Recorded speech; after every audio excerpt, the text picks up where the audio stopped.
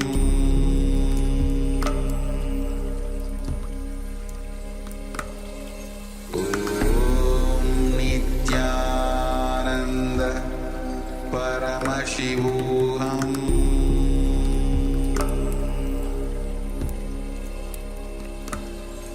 Om Nithyananda Paramashivoham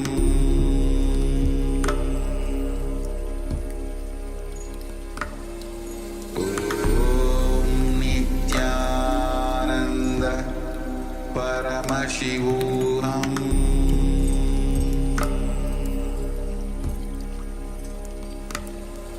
Om Nithyananda. Yes, you can relax now. Yes, if you have your eye band on, you can remove it. You can open your eyes and relax. Great. So the acharyas were looking at an image. Both acharyas were looking at the same image. So you can, I think that's what Manistre Gunya was asking, which who is projecting. There was one image in front of the acharyas and both acharyas were looking at the same image. So share what Paramashiva revealed to you, what Paramashiva showed you or revealed to you, or in many different ways brought that whole, not just that image, but the whole scenery and everything that's associated with it. So let's have a quick sharing moment. Yeah, thank you, Ma. And let's have a quick sharing moment where you share what Paramashiva revealed. What was he showing? What was he revealing to each one of us? So let's start. When we go beyond the mind, when we just simply have that cognition to say, mind is just my action and I can stop it every moment. Just having that cognition is powerful enough for us to express so much power that unlocks so much of Shakti from inside us. So you don't even need to practice it to experience it. Just by understanding, just having that powerful cognition, that shift, that itself is sufficient for us to experience that Shakti manifesting through us. So Yes. Meanwhile, we're also joined by Ma Zhang Shi Ho. Nithyananda, welcome. Good to have you with us. And also requesting everyone, say if you have taken part in this power manifestation, please take a moment and share with us what was revealed to you. So Ma Chao Yu Huang, Ma Mahasatya, Ma Gora Swarupini, and of course Ma Zhang Shi Ho, requesting everyone. And of course also, if you're following us on YouTube, then please, if you have taken part in this power manifestation, go ahead and share. So ourselves, once again, the Acharyas, we're looking at an image, and through the power of third eye vision, requesting participants to scan the image that the Acharyas were looking at. So scanning the image itself. And let us know the details. So through the power of remote vision, through the space of oneness with Paramashiva, with Swamiji, with the divine. yes. This is how we have access to these powers, through this feeling connection, through this space of oneness. Yes, and Manistre Gunya has shared, Swamiji, Paramashiva has revealed that there was blue sky, blue lake with waves of water and trees, and sand yellow, and then also mountain in far with snow, ice, cold. Beautiful, Ma. Thank you so much for sharing. Just take a moment to bring that image back on screen, or actually, this is the first time we'll be bringing the image because we are not projecting it at the moment. So this was the image. As you can see, yes, definitely a beautiful blue lake. There's a single boat, and there is a blue sky with hues of orange, probably sunset, time for sunset, and the hue is spread across multiple clouds, that same orange, and there is yellow and gold colors. There is dark clouds towards the top left, and the reflection of that on the water as well. It's a very clear lake. It looks like a very clear lake, and there is this boat is tied to probably a pier, and it's a solitary boat, what looks like maybe bluish in color, and yeah, it's just fantastic. It's a rowboat. There are two rows on both sides of the boat. And we'll just go back and say Mr. Gunia was able to capture that there is a blue sky, definitely, a blue lake, definitely, and trees and sand yellow. And probably the yellow of the skies was revealed to you as sand, and a mountain in far. And that could still very well be that there are so many clouds towards the distance in the far back. I'm not sure if they are clouds, maybe some of them are clouds and some of them are actually part of a mountain as well. So it's a little difficult to see, but definitely, I mean, it is difficult to see from the image, but Paramashiva has revealed that to you with snow ice cold, the mountain tops with the snow ice cold. That's fantastic. And really, ma, congratulations for manifesting the power of remote vision. That's a beautiful experience. So celebrated. And again and again, just come and sit in the space of oneness. That is the only thing that we continuously share. Again and again, sit in the space of oneness. Will persistence really makes it happen. So with that, let's enter into the next revelation by Swamiji. Consciousness, the super consciousness, how it manifests within ourselves. So let us begin. Come to the space of listening, sit comfortably with the intention of listening and imbibing the cosmic truths revealed by Swamiji. Let's start.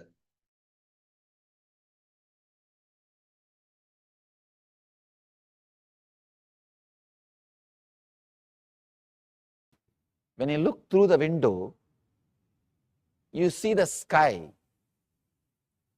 You experience the sky. But sky itself can't be reduced to the size of window. Same way, when the thoughts disappear, you experience the ultimate truth. But the truth itself can't be reduced to one idea of not having thoughts. Please understand. When you don't have thoughts, you will experience truth. But the truth cannot be defined with this one quality of not having thoughts. Not having thoughts may be one of the qualities of truth, but that itself is not ultimate. Chitta vritti nirodha, not having thoughts leads to the yoga. That itself is not yoga. I want you to understand. Sometimes not having thoughts, people understand, not having thoughts itself is a yoga. Then in the deep sleep you don't have a thoughts. But that is not yoga. The deep sleep you don't have thoughts. But that is not yoga. Not having thoughts with awareness is yoga. Not having thoughts with awareness leads you to yoga. Yogaha chitta vritti nirodha. The different formations taken by the mind, if it is not happening, then yoga is happening inside you. Yoga is happening inside you. Yogaha chitta vritti nirodha. The next sutra throws more light on this one truth. Let us enter into the next sutra. Tata drashtuhu swarupeva sthanam. This is another beautiful sutra.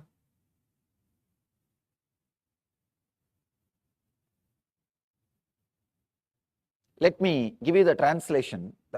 The earlier sutra says withdrawal from mental thought patterns is yoga. Here Patanjali says then results relaxation into one's true nature of limitlessness and total understanding. See, when the thoughts disappear, when the cessation happens when the chitta vrittis are no more, when the thoughts are no more, when the mental actions are no more, he says it results relaxation into one's own true nature. That is what I am saying. In a way, even your deep sleep is a pattern of your mind. Anything you can go in and come out is pattern. Anything you can experience is pattern. Please understand. Anything you can experience again and again is pattern. If you understand with this definition, even your sleep is a pattern. Even your sleep is a pattern. You go in and come out, go in and come out. It is a pattern.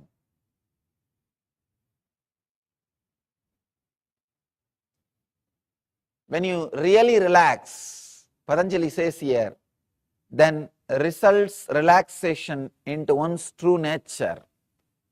Swarupe Vastanam. You are established into your own true self. Please understand. These are some of the basic truths. Whatever you see and experience is because of your thought pattern. Whatever you see in the outer world, whether it is your health, body, mind, world, relationships, everything is because of your thought pattern. Everything is your thought pattern. Let me tell you this one small story. How experiences are changed through thought patterns. One guy, old guy, went to a village, neighbor village, nearby village, for some purpose. When he came back, from the distance he saw his house is on fire. He started rolling on the ground and started crying. In India, there is a special way of crying. They don't just cry, they roll on the ground and cry. Indian villages roll on the ground and crying. He started rolling on the ground and crying. He had 3 sons. One son came to him and said, "Father, don't worry. Don't you remember yesterday we sold that house?" This guy suddenly stood up, wiped the tears. "Oh, yes. I remember." He's completely relaxed. Next son ran towards him and said, "Father, it is true we sold yesterday, but still we have not got the money." Then again he fell and started rolling on the ground. "Oh, my house is on fire, please save. There is nobody to save. Is there anybody to save?" He started calling all gods, all possible help. In India, that is only 911. There is no other 911. He started calling and rolling. Nothing can be done. And after a few minutes, again the third son came and said, No, don't worry, father. Just today morning I took the money and deposited in the bank. The other brothers don't know. I took the money. It is not our house. Then immediately sat up again. He wiped the tears. Oh God, everything is okay. Everything is okay. See, the same situation, same person. One moment he is feeling the deep suffering, agony. The other moment he is completely relaxed, settled. Thought patterns. That plays a major role. Actually, I can say that is the only thing in the life, nothing else. It's a thought patterns. There is another one beautiful story. In Zen, it's a very deep, subtle truth which will really help you to understand the sutra in a deeper way. People ask me, Swamiji, do you mean to say we should not cry in the situations like this? Somebody's house is on fire, how to be there without crying?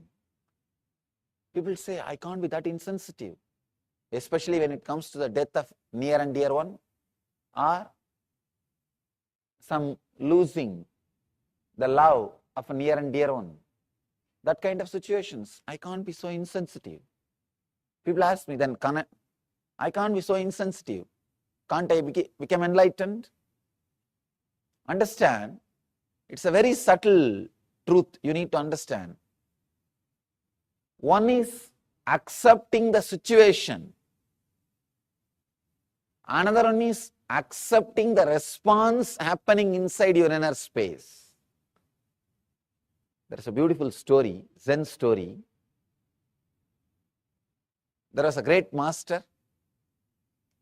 His disciple also is an enlightened master, Suzuki.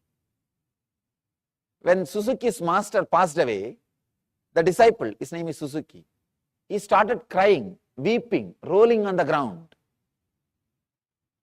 All the other disciples, you are an enlightened being. How can you cry like this? How can you weep? Then Suzuki says, if an enlightened person should not cry, get lost. I am not interested in your enlightenment. I can't be so insensitive to this situation. I am crying because I'll miss his physical presence. He can never leave me, or I can never leave him, because he became me and I became him. That is different. But physically I'll miss him. I'll miss the graceful actions of him and the beautiful conscious leela, conscious play happening around him. I'll miss him. I'll miss it. Then another disciple is asking, then what about the teaching which you are giving all these years? Accept what is happening. Accept what is happening. Tatada, tatada, tatada. What has happened to the teaching? Have you taught this to us without you experiencing? Please understand, very beautiful truth. Just understanding can give you a very strong click. The Suzuki's reply. That disciple is asking, then have you taught this tatada, accepting what is without you experiencing? Suzuki beautifully explains, there are two levels of acceptance. One, accepting whatever is outside, the situation. Accepting the situation. Surrendering to this moment. Surrendering to tathata, what is. Surrendering to the now.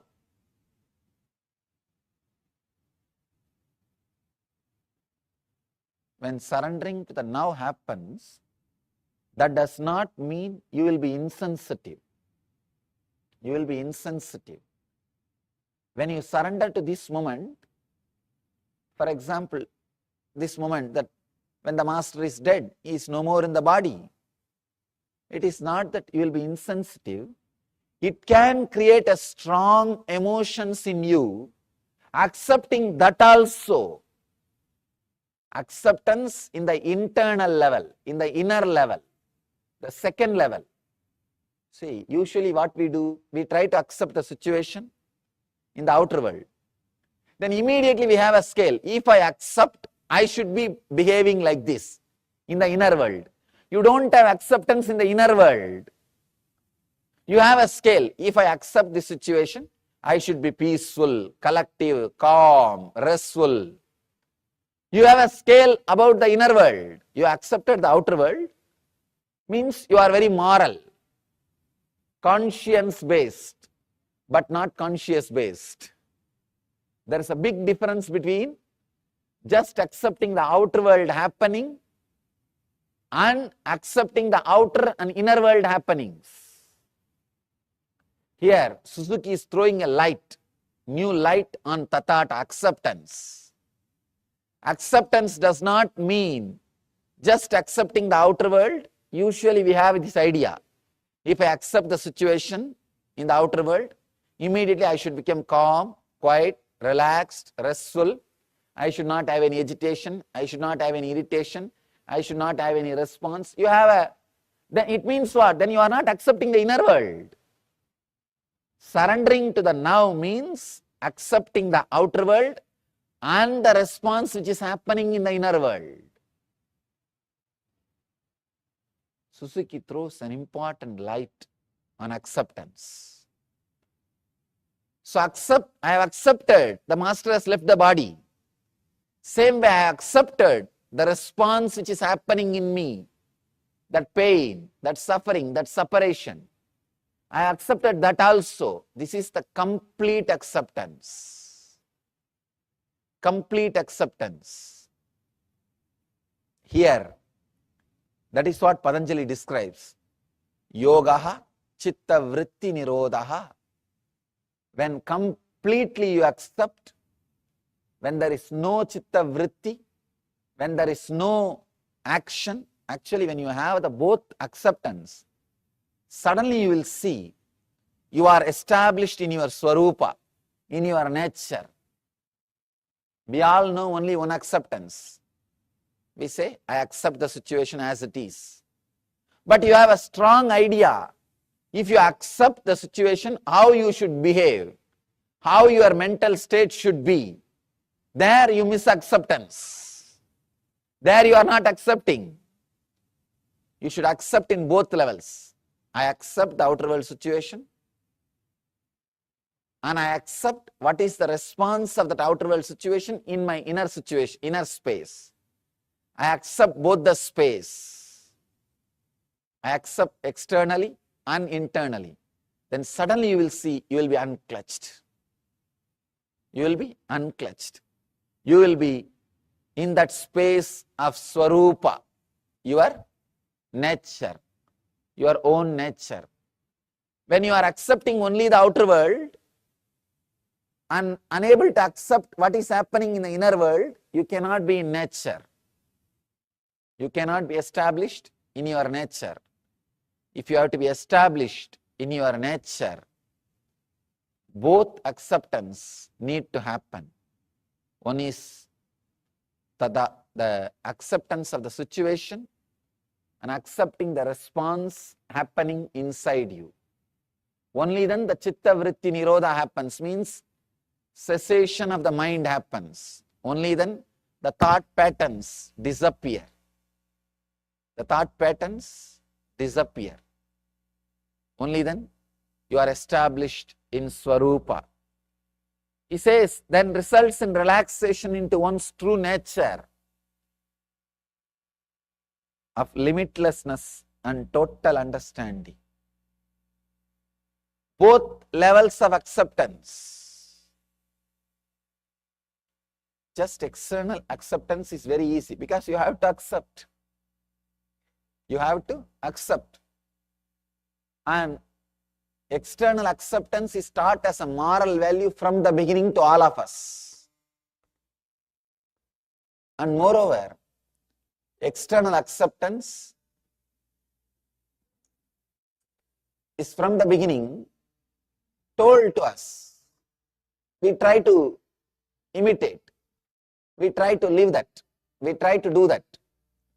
But internal acceptance is not needed. Not only that, you can hide it. Externally, if you don't accept, everybody will know. But internally, if you don't accept, nobody will know. Just accepting externally and playing the game is a beautiful ego game.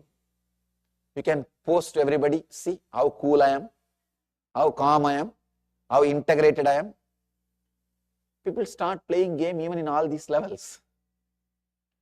People start accepting things or trying to pose silence or peaceful, restful awareness just to pose others, just to tell others how cool they are, how calm they are, how restful they are. They try to play game even in this level. But when you accept internally also, suddenly the unclutching happens. So, It's a very beautiful sutra. Amazing truth. I want all of you to contemplate, internalize the sutra, this one idea. I do not want to add more and more ideas. I want to do exactly the same work as Patanjali did. I do not want to comment on this work. I want to repeat it. I am not commenting, I am repeating. Because commenting may add more confusions. There are hundreds of commentaries. I can say thousands of commentaries. It may add more confusions. I don't want to comment. I want you to internalize, experience this one idea. This one idea, internalize continuously. Mind is an action. If I want, I can stop. If I am acting, I wanted it. Take the responsibility.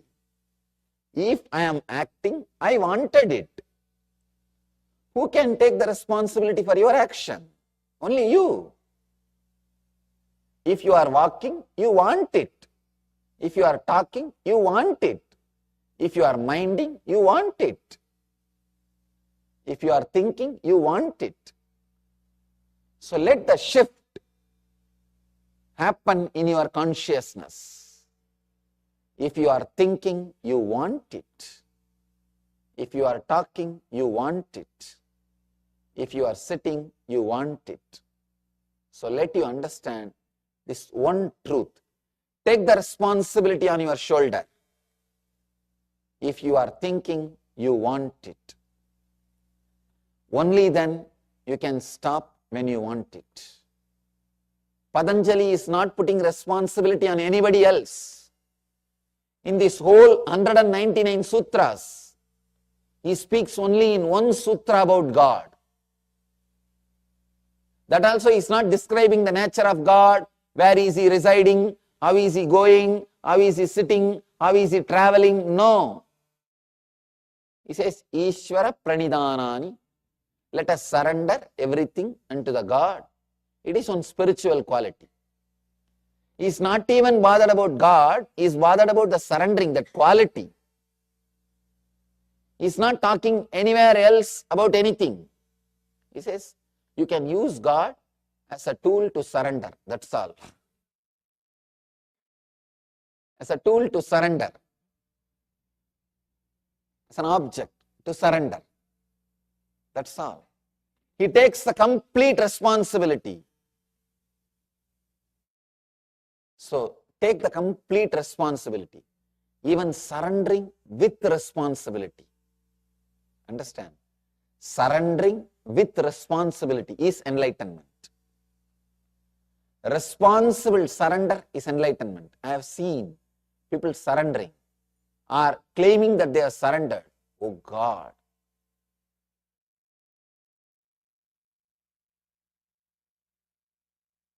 Even if you are caught by your enemies, you will not be tortured that much by the pseudo-surrendering people. By this pseudo-surrendering people. They will claim that they are surrendered, and whatever right happens is their responsibility because of them. Whatever wrong happens, it is because of you.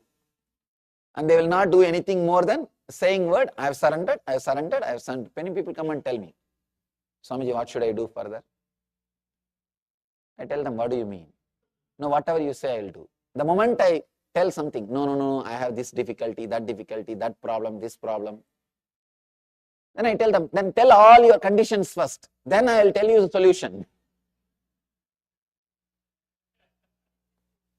They say, no, whatever you do, I will do. Whatever you say, I will do. The moment I open my mouth, they will have 1001 condition, 1001 priorities, 1000 preferences, 1001 conditions. So, Patanjali says very beautifully, take the responsibility completely on your shoulder. A responsible person, even if he surrenders, it will be so graceful, so beautiful.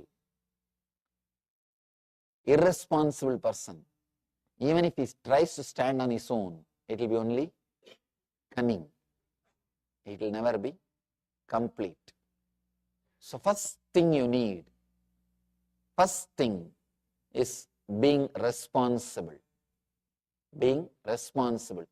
In the first sutra, Yogaha Chitta Vritti Nirodhaha, Patanjali teaches us the basic truth, be responsible.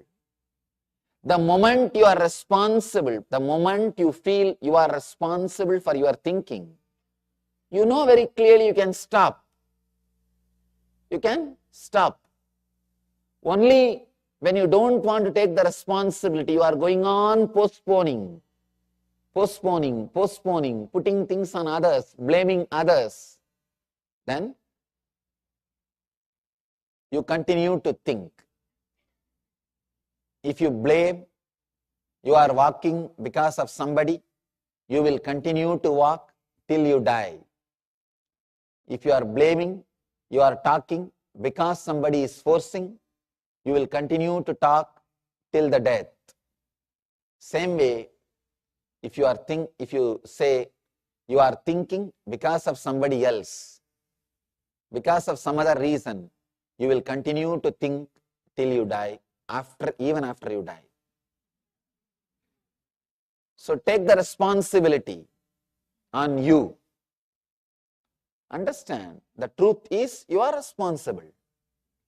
Truth is you are responsible. So let you understand you are responsible.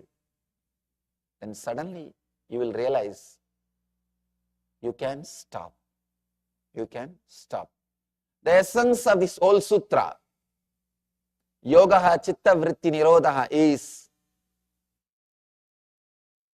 take the responsibility of your subtle action, which I call mind. When you take the responsibility, you know how to stop thinking, how to stop all kinds of expression. You see, mind is not only thinking, there are so many other patterns. Regulation, channeling, mastery, integration, coordination, stilling, quieting, setting aside of the modification, gross and subtle thought patterns, all these things put together. All these things put together is what Patanjali calls Chitta Vritti Nirodhaha, means cessation of mind. Able to play with it, able to do what you want, like a circus, a gymnasium, able to do whatever you want with your mind, or completely rest without it. It's what he calls Yogaha. Nirodha not only means controlling or dropping, it means regulation, channeling, mastery, integration, coordination, stilling, quieting, setting aside of all the modifications of the mind.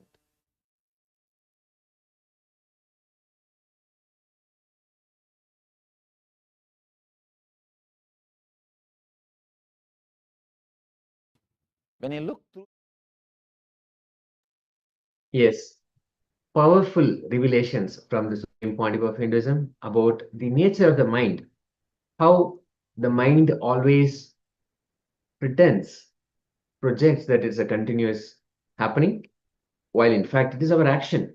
We initiated that and we willingly get into that. It was our responsibility, our intention to be in that thinking process. And how Patanjali here puts the responsibility squarely back on us. If we are thinking, we are responsible for the thinking process. If we are thinking, we want to. So when we take that ownership, when we take that responsibility, then we'll also have the clarity and the cognition that we can also stop the mind. That's a very empowering, powerful cognition that Swamiji just shared. So now with that, we'll now enter into a meditation. Let us sit back and relax, sit in a comfortable position. This meditation is going to be led by Swamiji for mastery over the mind, for having mastery over the mind. With now we have the right cognition, the right understanding. With that space, sit. Now Swamiji will deliver directly that experience through this meditation. So let us sit back and listen to the Supreme Pontiff of Hinduism.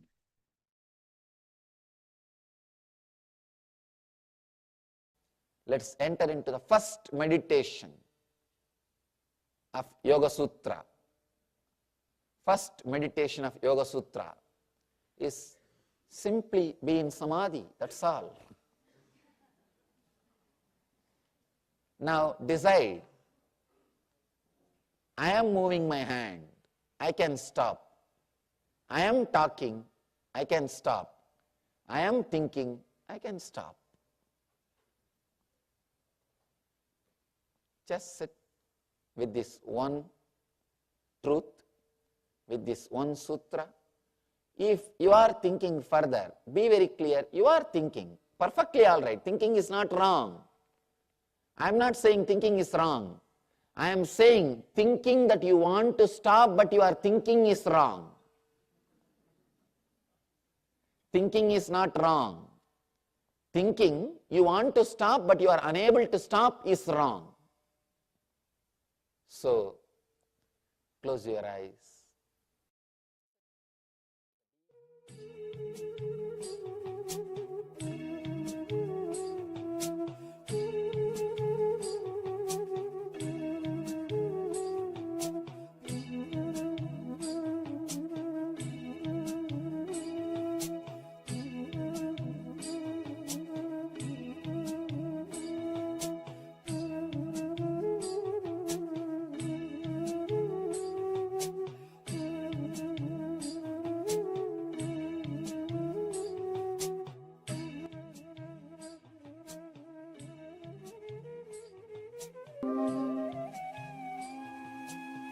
You know you are thinking, so just relax, stop.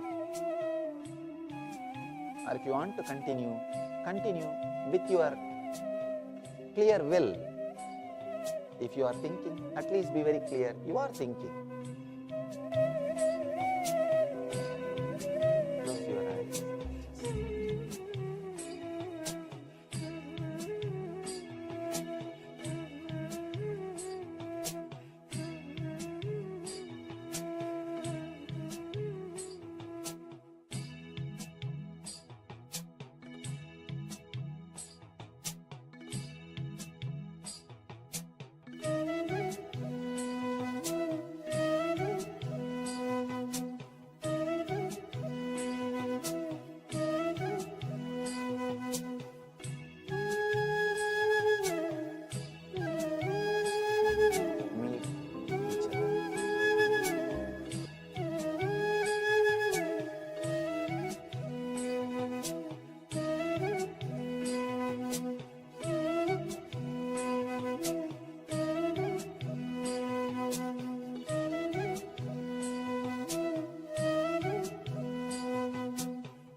Just sit, remembering.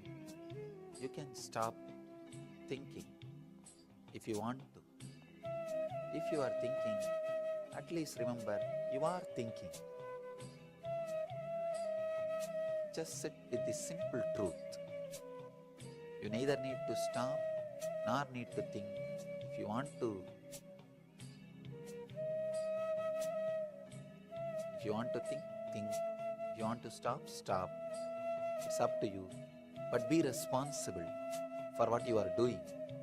Remember, you are doing it. Just with this one truth, sit. Sit with closed eyes. With this one truth,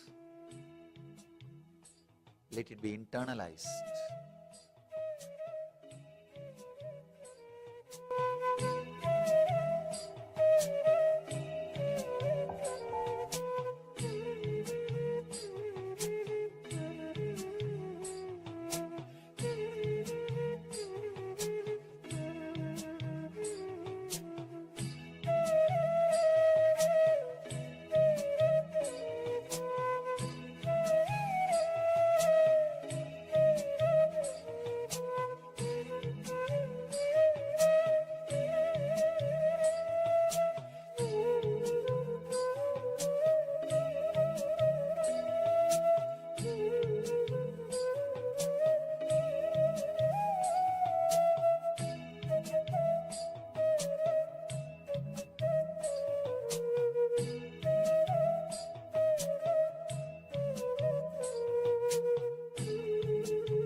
Shanti.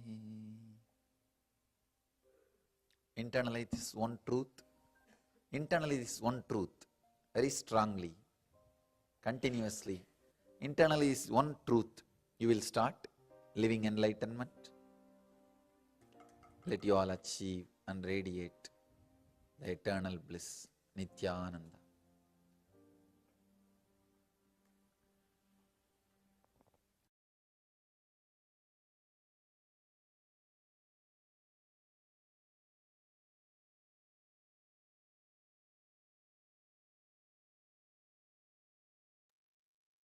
Yes, welcome back. It's a wonderful meditation technique there by the Supreme Pontiff of Hinduism, guided by the Supreme Pontiff of Hinduism for mastery over the mind. So with that in mind, we are going to jump into the next segment, which is once again the power manifestation. And today's power is the power of remote vision. And for this power, just like last time, we will be having an image in front of ourselves, the acharyas, and we ask yourselves, the participants, to scan the image to identify the details of the image that we have in front of us. Yes. So let us sit in that space of oneness. Let us sit comfortably with our head, neck, and spine in a straight line as much as possible. Sitting with that space of remembrance, remembering the Supreme Pontiff of Hinduism, the ultimate manifestation of Paramashiva. Just remembering invokes his presence.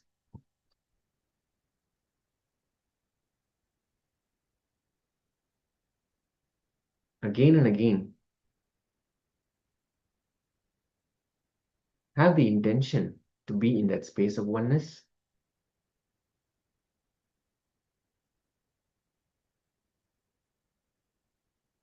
To invoke his presence in your inner space.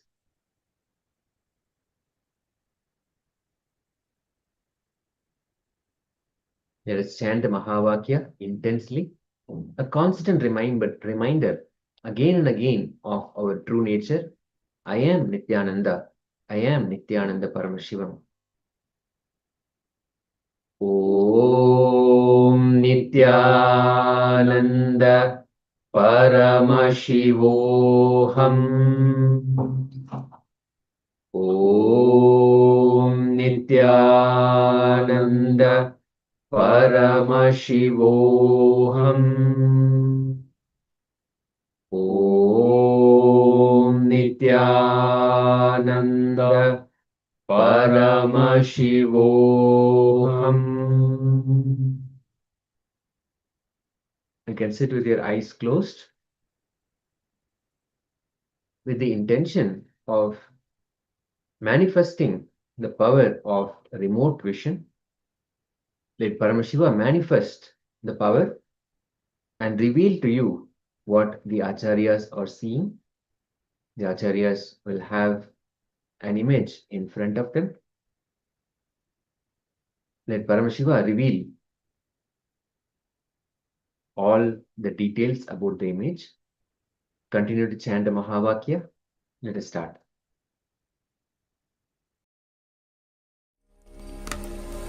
Om Nithyananda Paramashivoham.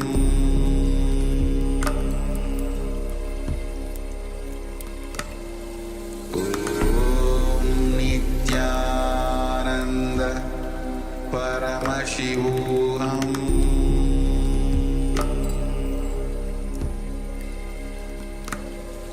Om Nithyananda Paramashivoham.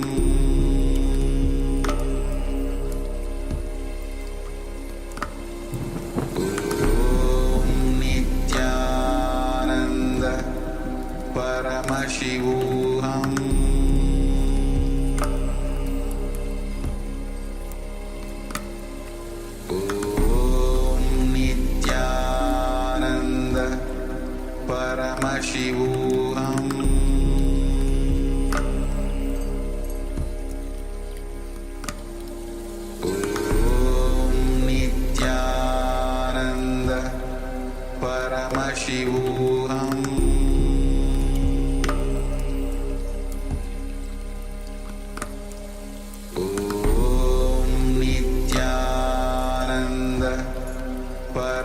Paramashivoham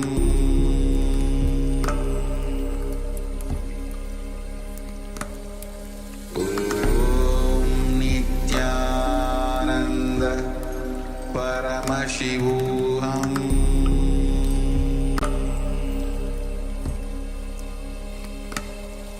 Om Nithyananda Paramashivoham Paramashivoham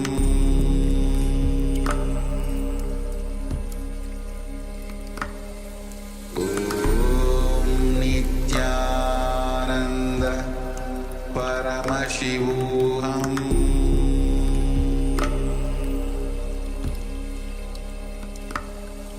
Om Nithyananda Paramashivoham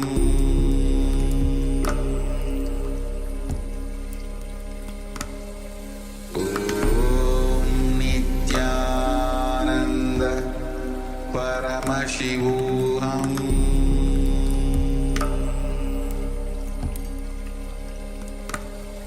Om Nithyananda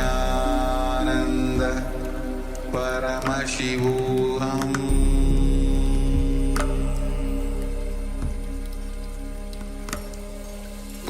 Om Nithyananda Paramashivoham Paramashivoham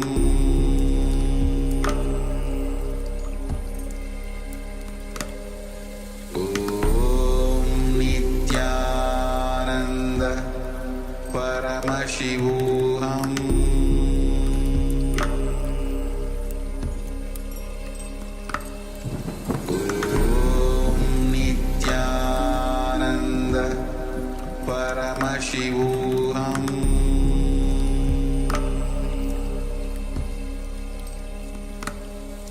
Om Nithyananda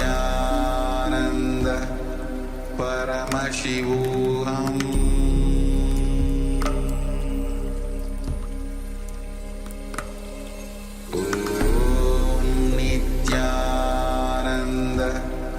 Paramashivoham Om Nithyananda Paramashivoham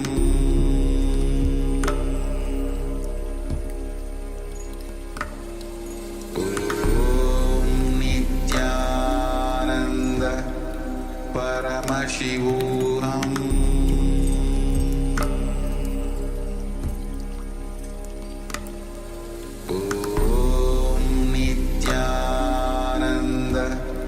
Paramashivoham Om Nithyananda Paramashivoham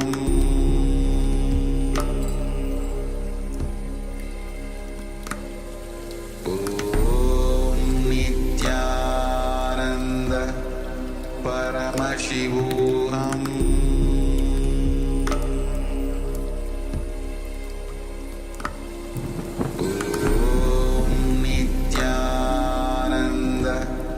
Paramashivoham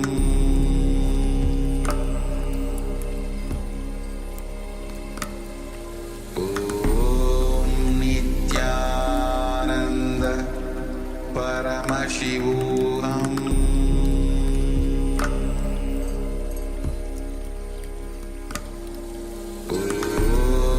Nithyananda Paramashivoham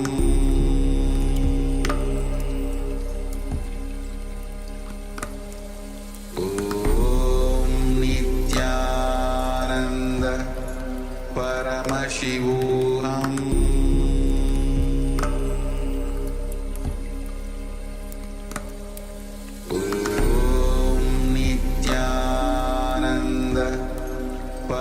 Paramashivoham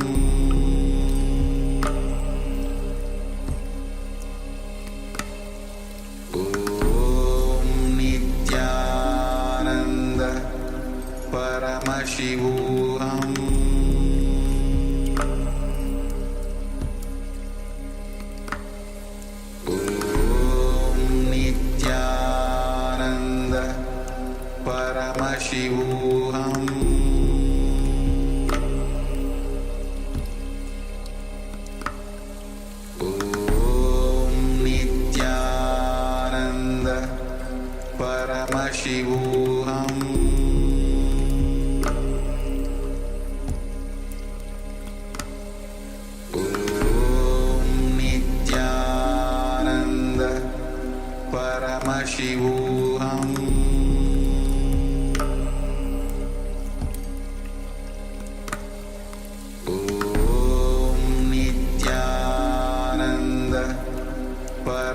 Paramashivoham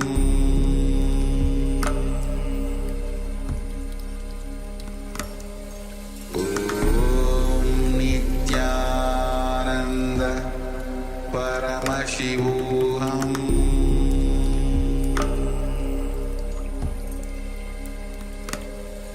Om Nithyananda Paramashivoham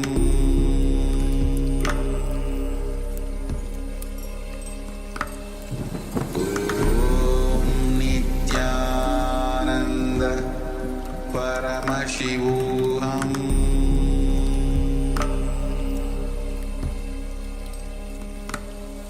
Om Nithyananda Paramashivoham Om Nithyananda Paramashivoham Om Nithyananda Paramashivoham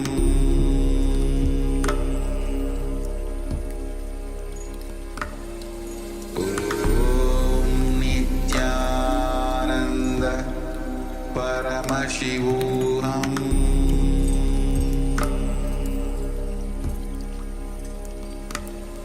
Om Nithyananda Paramashivoham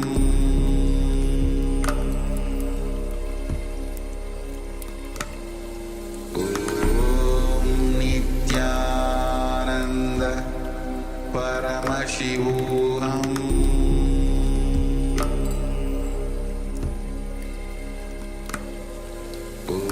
Om Nithyananda Paramashivoham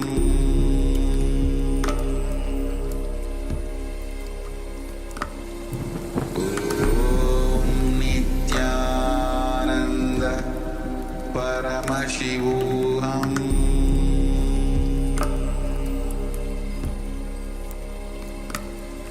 Om Nithyananda Paramashivoham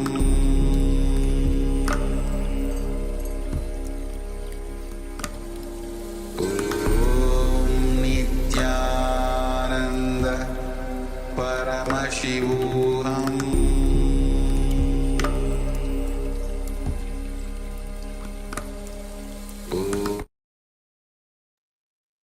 Yes, you can relax now. So this is the power of remote vision, seeing the image that is being viewed by the acharyas, by ourselves. So now take a moment while the information, while the revelation is still fresh in your mind, and share with us what was revealed to you by Paramashiva, by the Supreme Pontiff of Hinduism. So take a moment and share. Meanwhile, we'd like to welcome some participants that have just joined us. We have Mahabhairava, Nithyananda. We have Lincoln Souza, Nithyananda. And we have Ma Parabrahma Swarupini, Nithyananda. And Ma Guishu Jing, Nithyananda. Good to have you all with us. So welcome, welcome to this Paramashivoham Level 1, Day 6. So yes, welcome. Requesting everyone to please also come on camera. And actually Day 5 it is. So Day 5 also, sorry, no, it is Day 6, my bad. And today's deity is Lingod Baba Murti. So Swamiji will be gracing us in the Baba Samadhi Darshan of Lingod Baba Murti. And today's theme is your path to euphoria. Your path to euphoria. So let us enjoy this this wonderful revelations by the Supreme Pontiff of Hinduism, this lovely journey. So we've started understanding that the mind is an action. So the mind, just like our movements are our own action, the mind is also an action. So it is not a thing, it is not something that happens individually, it is an action. So because it is an action, it is our own action, we can simply stop it. So if we want to stop it, we can. Just like we move the hand, then we decide to stop it. Same way with the mind, we can have thoughts and we can then stop the mind for no thoughts. This is all our action. We simply need to take responsibility for it. So we have been going through being established in our own nature. We have had meditation for mastery over the mind. So yes, so this is where we are at the moment. So now in the power manifestation, requesting everyone to please take a moment and share with us what was revealed to you in your third eye. So what was the details of the image that we had displayed in our on our own screen, ourselves, the acharyas.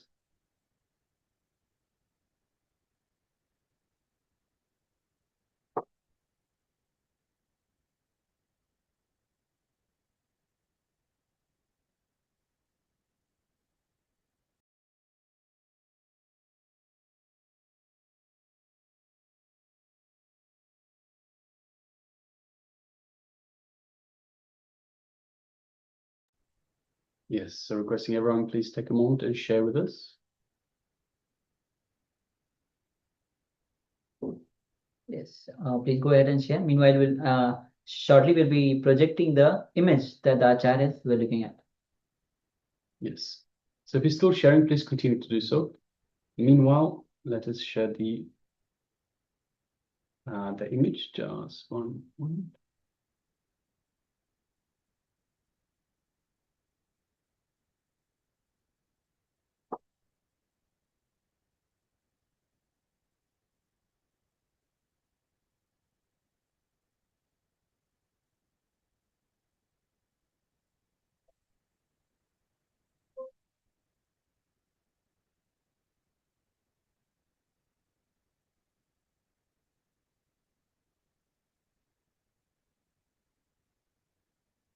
All right, so let us share the image that we had displayed for you just earlier. And yes, you can see this is the image that we had.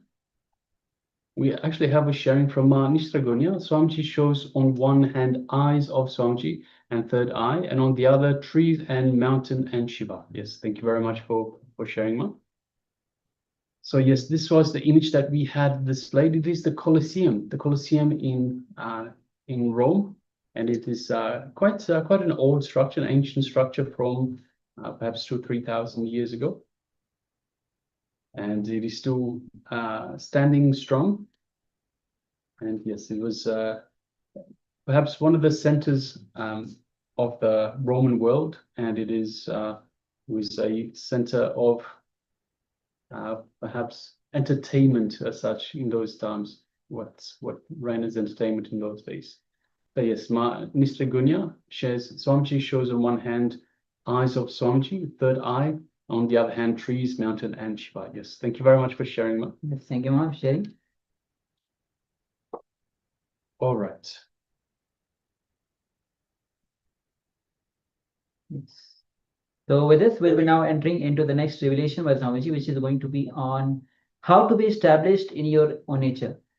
So understand, only when you are beyond the mind, as Patanjali reveals, yoga chitta vritti nirodha, then you establish, when you establish yourself beyond the mind, then you establish yourself in your own nature. So let's come to the space of listening and let's enter into this revelation by Swamiji. Please understand, we need to understand the word nature.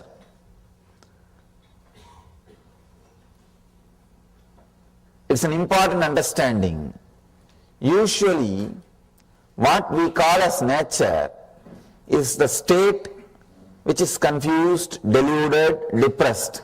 We start calling this as our nature. But Patanjali says, Swarupe. Nature means complete, settled, pure consciousness. It doesn't say our deluded state as nature. Usually, when we talk or think or anyway, anytime, when we use the word our nature, we start using the meaning of our nature, what we call or what we think as our nature, that is a big problem. What idea we have about normalcy is our nature, but that is not the true nature. Here, Patanjali says nature means in the state where there is no thoughts. When the chitta vritti nirodha, when chitta vritti nirodha happens, that is what is our state.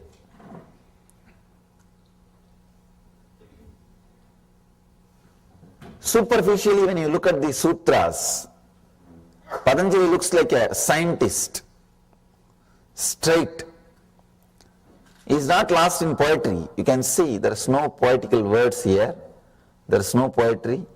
Being an enlightened master, talking in a simple, straight prose is very difficult. Because in enlightenment, you are lost in ecstasy. You are lost in ecstasy. And talking in a simple prose words seems to be abnormal, seems to be too rude, too violent. But here,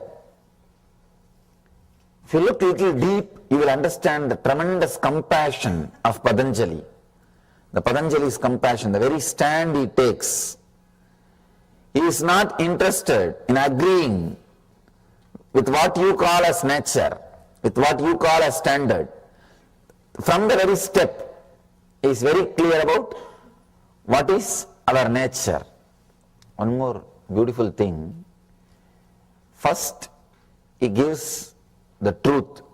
As I was telling yesterday, the 33%, the first 33%, waiting for the click. Just express the truth, they will have the connection. The second 33% needs little conviction, little convincing, little one or two techniques. The third 33, very difficult to handle. He is slowly touching one by one through these first 3 sutras. He is trying to give the click, straight click to the first 33% who are waiting for the truth, who are just waiting for the click to happen. He is giving them chance. So in these 3 sutras, the whole thing he completes. Whatever he is going to tell, the essence of everything, he completes in these 3 sutras. All you need to understand is understanding this one thing. Mind is not a thing, it is your action. Just like you can stop walking, standing, sitting, you can stop the mind because it is an action. This one understanding is enough. Nothing else is needed. You are a yogi now. You are a yogi. When you don't understand, when you think, no, it is not that easy, I think the Swami doesn't know much. He is trying to pacify us, he is trying to cover up his ignorance by telling something, yoga cannot be that simple, then why did he have such a big book in front of him? And why people study so many years, so many hours, they bend this way, that way, stand upside head, topsy-turvy, and all kinds of things people do. But he is straight away telling in one word, mind is not a thing, it is a action, just stop, you are a yogi. So when you have all these questions, any one of these questions, now you are second 33%. You are second 33%. Now Patanjali is talking to you. The next step he is taking. He started using the words of a teacher, a lecturer. First 3 sutras is like a master, straight, Zen master. Now he is going to the second tone. He starts explaining one by one. This is what, this is what, this is what. He is using more word. I can say, is a little compassionate, he is not ready to leave us. After some time, after this chapter, he is handling the third category. You should see the tremendous passions, amazing passions, explaining every inch. Actually, first when I read the Yoga Sutras, I thought, how can an enlightened master be so dry? Because he is not making any jokes, stories or poetry, nothing. Straight away he is talking like an angry husband. And not a single extra word, nothing, straight, he is saying tuck, tuck, tuck, tuck, tuck. Now I understand, first he is trying to deal with the people who are waiting for the click, who experience that now, ata yoganusasanam, who are ready, who are in this moment to receive yoga, who are ready for yoga, who are ready to explode. So he is trying to handle them, they are waiting. He can't delay the process. He can't make them wait more and more. So he is straight away delivering for them. Once he is finished with them, then he goes to second 33%. There he is little more relaxed. He is using extra words. He is not poetic, but at least using extra words to convince. In the third, when he is touching the third 33%, there he is very poetic. He is very poetic, very tempting, using all the words, methods, techniques to give extraordinary powers, to give all possible bonuses. He has big sailboats. Save 60%. He has all kinds of boats when he works with the third 33%. Let's enter into the next level sutras. He says, when the chitta vritti nirodha, when cessation of mind happens, it results in relaxation into one's own true nature of limitlessness and total understanding.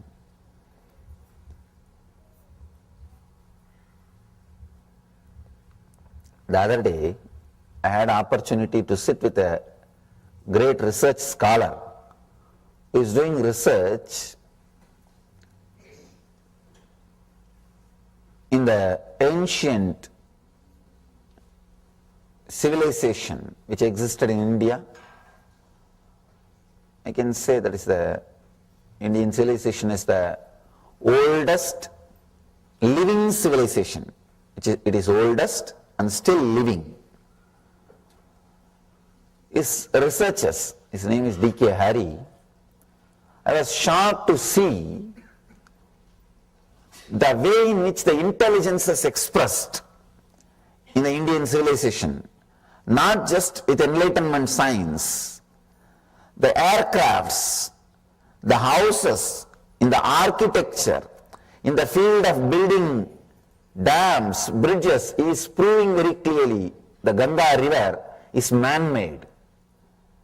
Something like few thousands of years ago, man-made river was built and man-made bridges on the ocean was built. The amazing understanding, clarity, experience expressed, something like 42 varieties of aircrafts have been built, all thousands of years before, something like 8,000 to 9,000 years before. I was shocked. I thought, how could they have so much of clarity, understanding and intelligence? In the meditation field, they did a big research and developed the science of enlightenment. This I can understand. But how could they do so much in the outer world? When I myself dive deep into the yoga, into this consciousness, I understood when there is no thought, when you are your nature, you have limitless energy and true understanding about everything. That is what here Patanjali says. Limitlessness and total understanding. Any direction you can direct your consciousness, you will have clarity about that truth. You will have total understanding in that direction. Like things will be waiting to reveal itself to you. Things will be waiting to reveal its mysteries to you. All you need, just look in. You will see, it reveals all its mysteries to you. You are able to connect with it and receive all the informations, secrets, mysteries. It is just like downloading. It's just like downloading. If you are a yogi, if you are a thoughtless, your thoughtless zone, anything, just bring your awareness, that restful awareness, that is what Patanjali calls samyama, restful awareness. If you direct your restful awareness towards the direction, you know it. I have seen Indian yogis. I had the fortune of living at the feet of many Indian yogis. They just master anything. I have seen a yogi, one devotee brought him very complicated electronic mechanism. I think it's a MP3 player. Neither he knows English, nor he has handled these electronic equipments. If he knows English, we can say, he would have read the button play, here, fast forward, and all those things. He knows nothing. But I could see very clearly, the moment he picked up the machine, picked up the item, he started handling it perfectly as if he is living with it. I asked him, what is this? How can this be, sir? How can this be, Swami? He said, I may not know this machine, but I know how the whole system works, how the whole thing is getting operated, how the whole thing functions. It's very difficult for us to understand. It's very difficult for us to understand. I have seen yogis playing with the power of the mind, with the power of energy. See, they can just create sound wave and do what they want.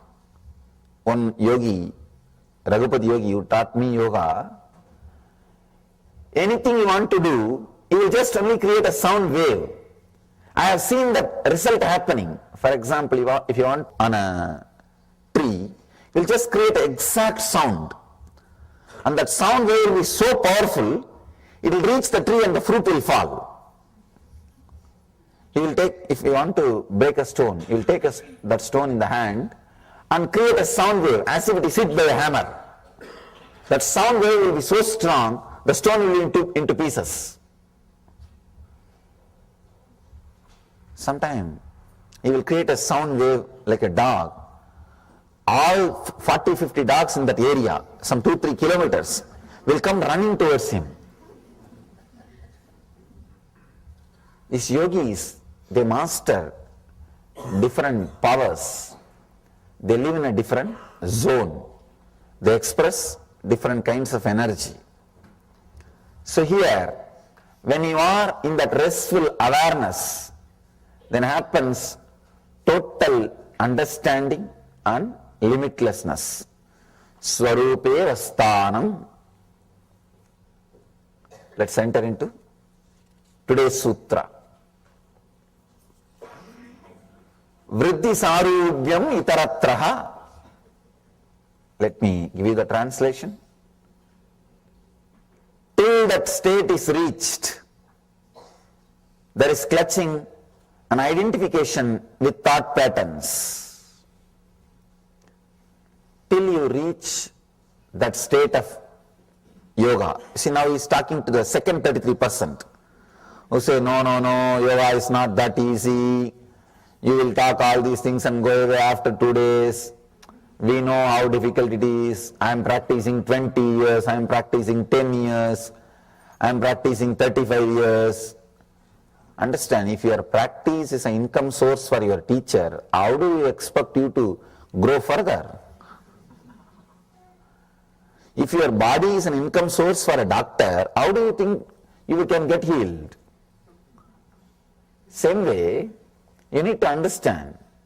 You need to understand the deeper truths.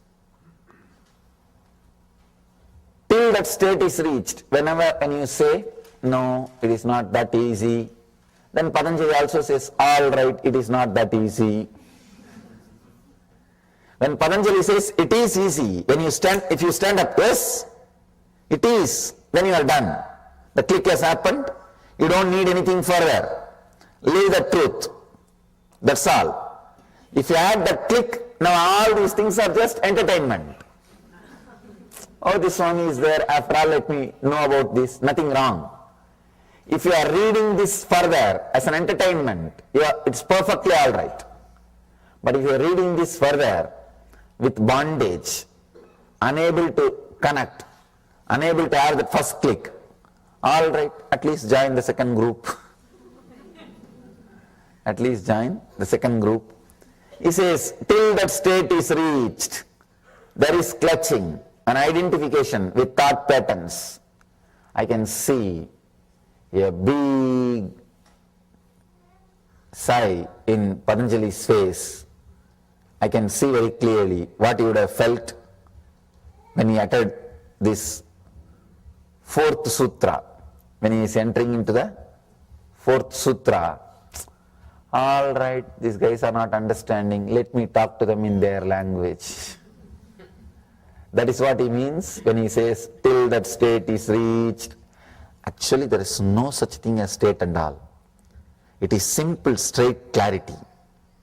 When you are not interested in coming with the master, when he is holding your hand and taking you, if you are not interested, no, that and all is not for me, it is for you. When you create all kinds of reasons and when you throw tantrum, then Patanjali says, all right, I'll wait for you. He says, all right, I'll wait for you. That is what he means when he uses the word, till that state is reached, there is clutching an identification with thought patterns. You again and again come back to your old thought patterns. Sometimes when I see people are clutched to thought patterns, I feel so bad. Unnecessary suffering for no reason. See, all the ideas you carry from the young age, if you have suppressed something, you have to release. If you are abused, you have to heal that wound. All these things are nonsensical ideas, please understand. There is nothing like suffering. There is nothing like healing. There is no such thing as wounds. When I say this, people say, no. Then I tell, all right, it is there. What to do? Somewhere either you have to come to my level or I have to come to your level.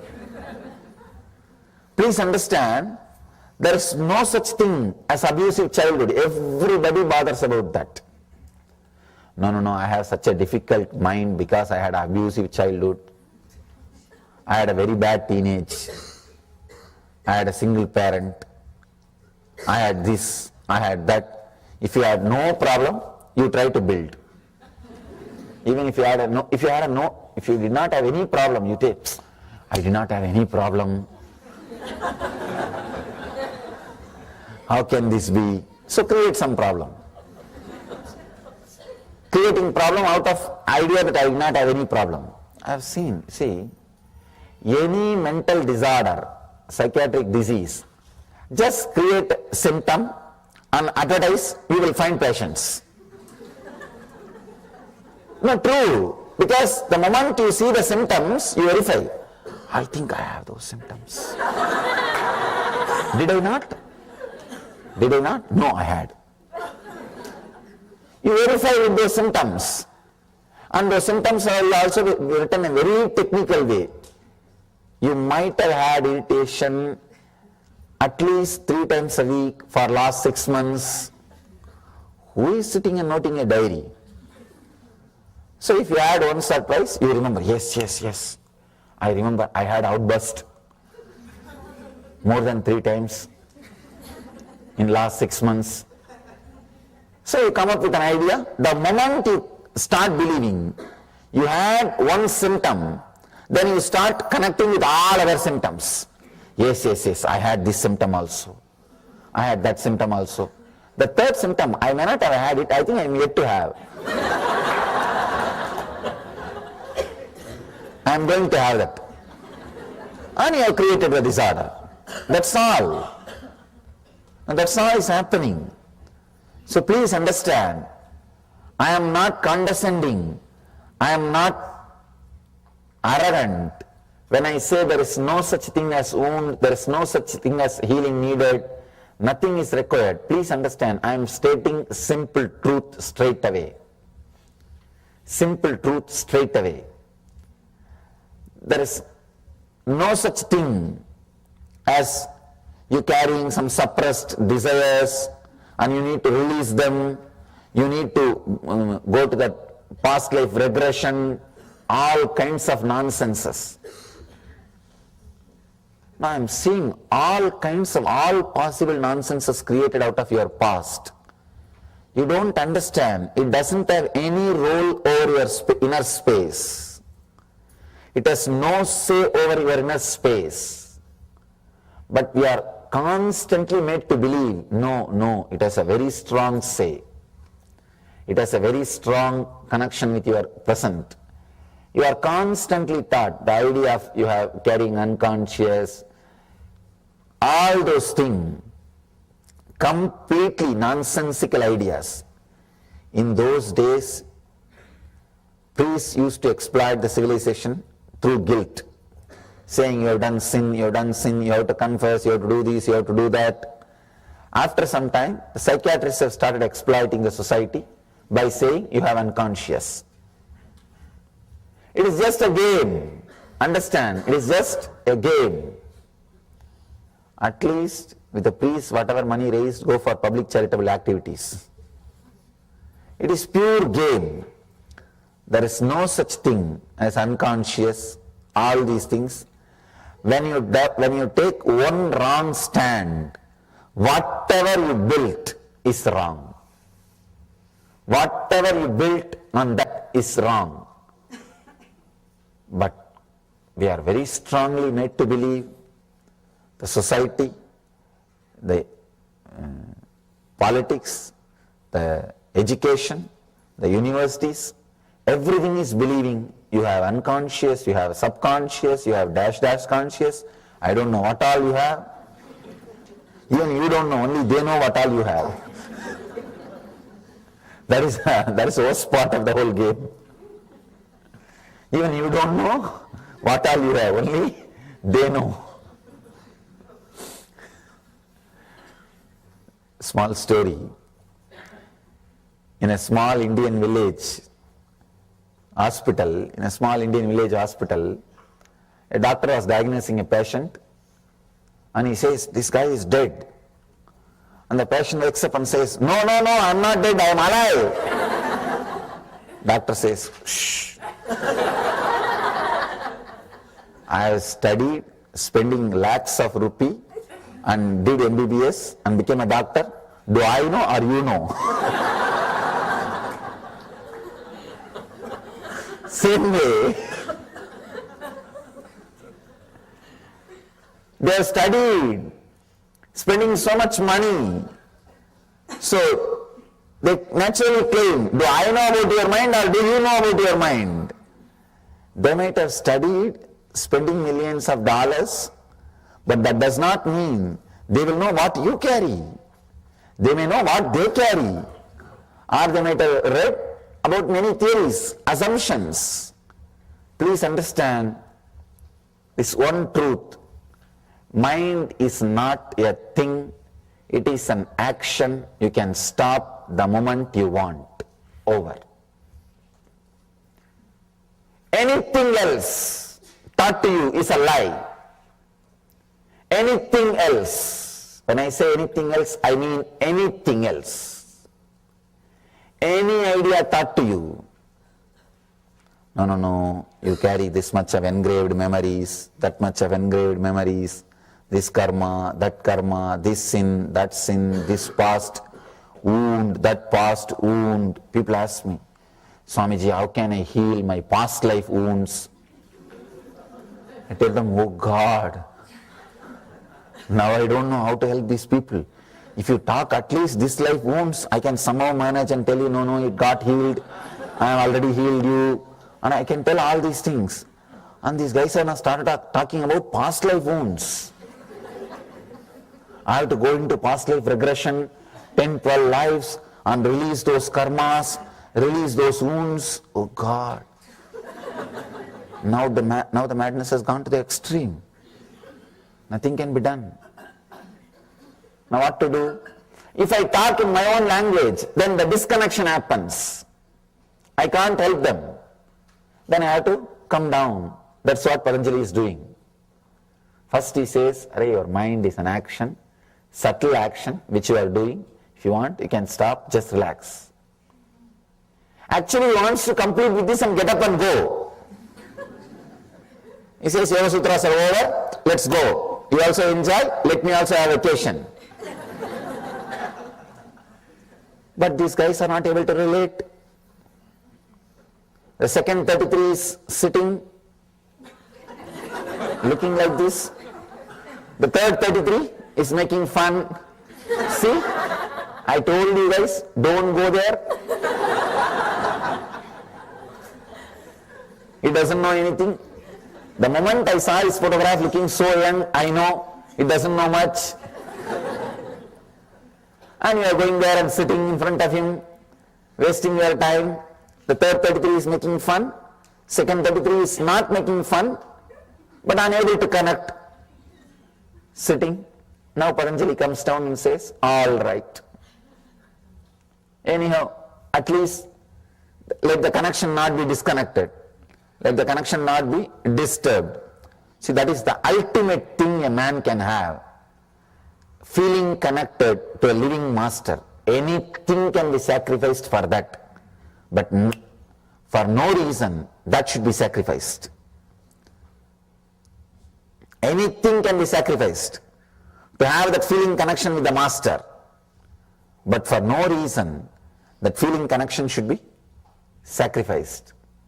I've seen, I always tell people, actually, I'm an uncompromising master.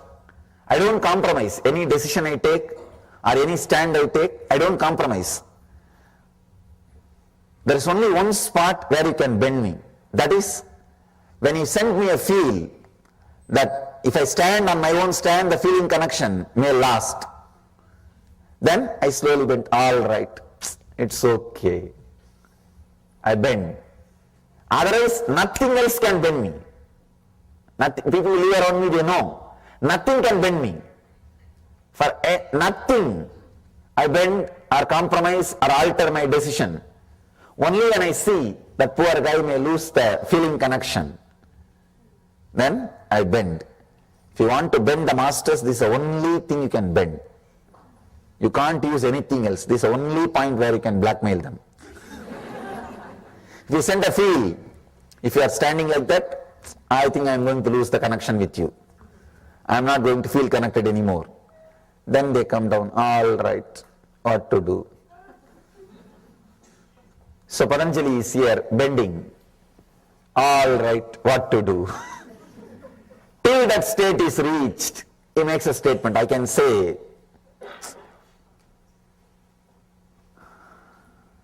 he is compromised. He is compromised. Because there is no such thing as till that state is reached.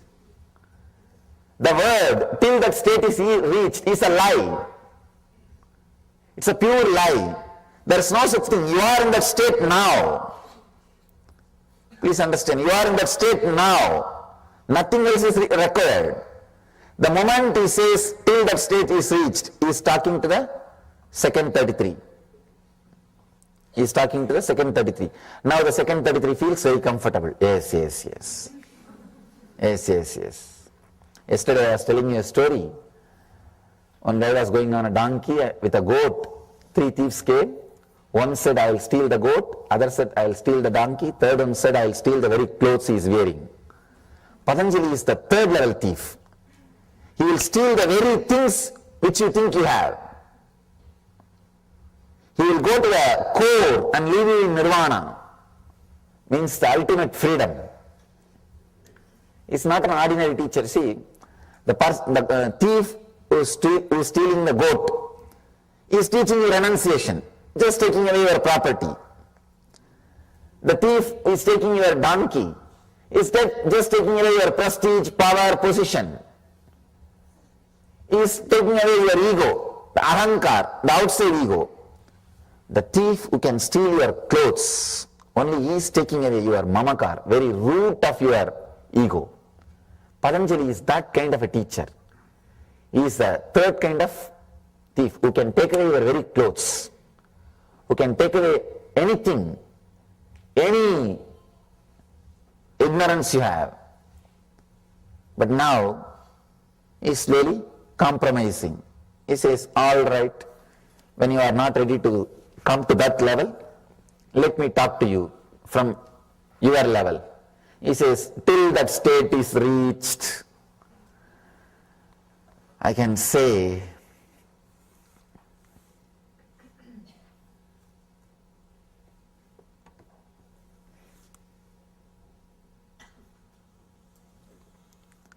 I'm just seeing the word, itaratra, till that state is reached.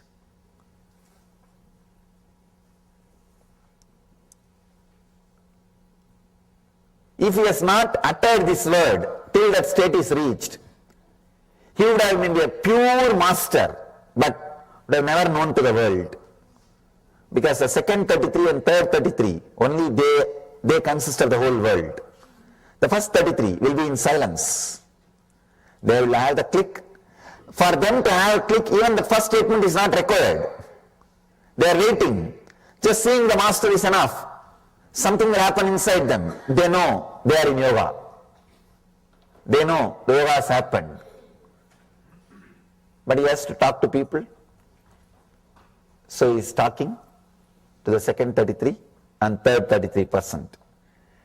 Till that state is reached, there is clutching, unidentification with thought patterns.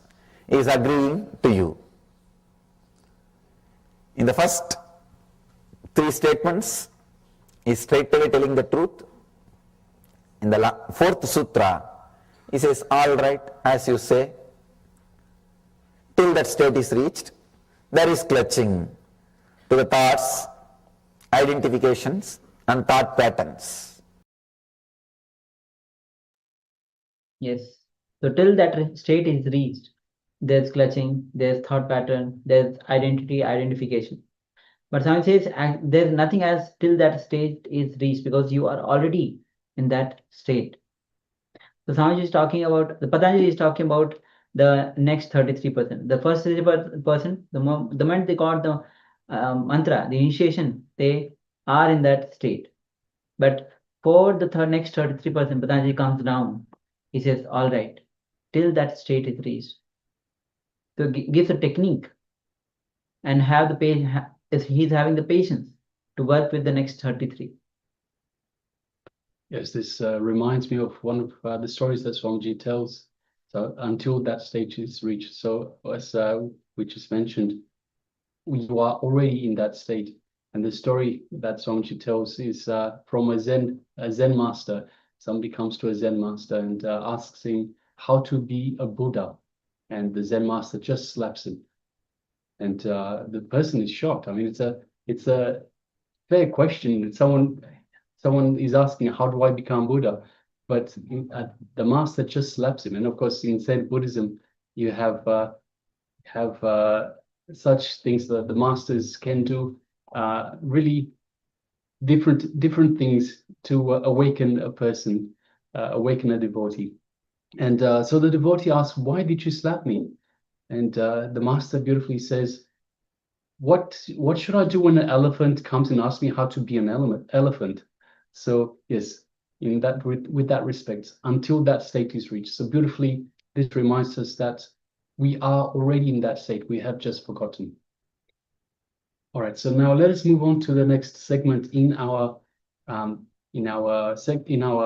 for today. It is a technique on how to be established in your own nature. So, as Swamiji revealed, how just like walking, we walk and we can stop our walking. When we start talking, we know it is our action. We can stop talking any moment when we want. In the same way, mind is also an action. Whenever you want, you can. So whenever you want, you can stop walking. You can stop talking. Then why not thinking? Because it is your action. We'll be taking a few minutes. Just decide this moment. Understand it is. Understand for yourself that it is my action. Let me stop it. That's all. Mind is nothing. It is an action. So without having what he calls as mind and living your life is what Swamiji calls as living enlightenment. So decide this very moment. Mind is your action. Let me stop it. That's all. So with this intense declaration, let's enter into this internalization exercise where you are declaring with intense declaration. So have that intense declaration within you as we enter into this exercise.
Yes, you can relax.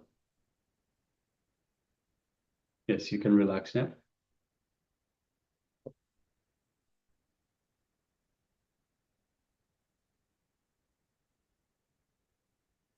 So now take a moment and just sit on this cognition that the mind is your action. So anytime you find yourself just having too many thoughts, just remember this being established in your own nature. Just remember this exercise and cognize the mind is your own action. And decide to stop. That is all that we need. That is all that is needed. All right, so let us move to the next segment in our program for today. Which is the Kriya, a Kriya for illness care. So this is one of the Kriya that Swamiji has revealed, rapid recovery from the illness care. So it's going to be a short Kriya. So make sure that you are having a space for yourself to perform this Kriya, because it's a combination of the asanas, the bandhas, the mudras. Make sure that nobody disturbs you. And if you want, if you know somebody who actually needs recovery from the illness care, so bring them as well. So let's get ready to enter into this Kriya.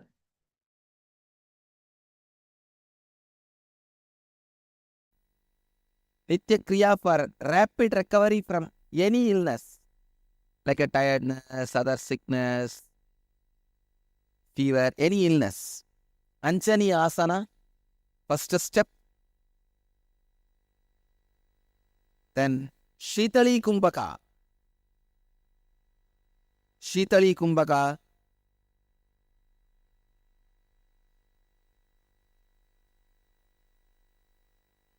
Stretch your tongue.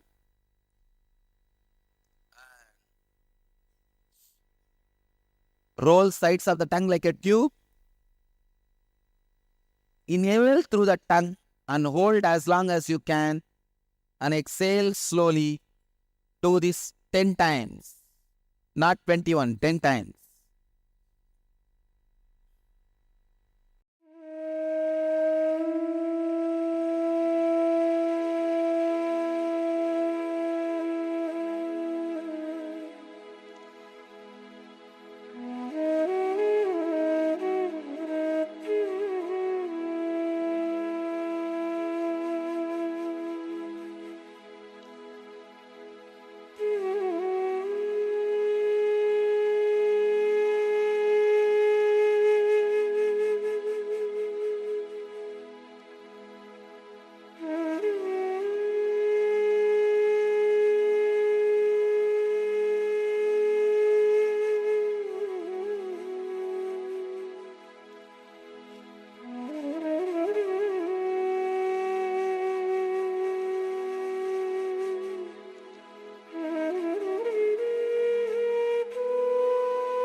Do the Shitkari pranayama.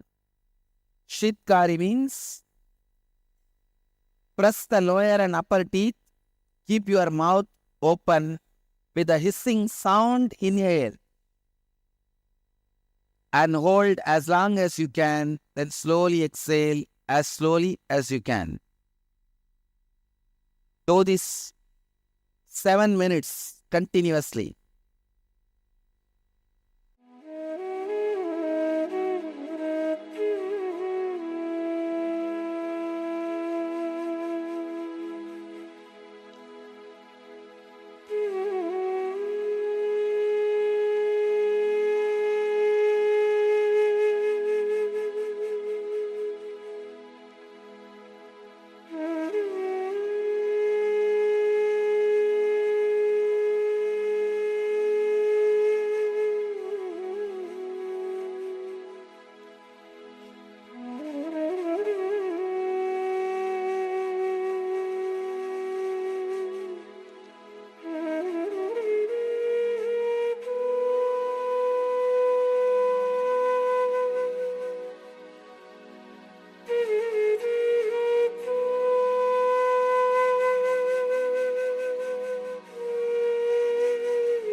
Do the Sitali and Sitkari in Anjani Asana morning, noon and evening. You will recover from any illness quickly. Like fever, cough, cold, headache, regular illnesses. You will recover from it, body pain, from all that very quickly. Let you all achieve, experience, express, radiate and share the eternal bliss. Nithyananda. Thank you. Yes. So what a powerful kriya for whether it is tiredness, boredom, even depression. So you can use this kriya and perform to go out of the illnesses that we carry.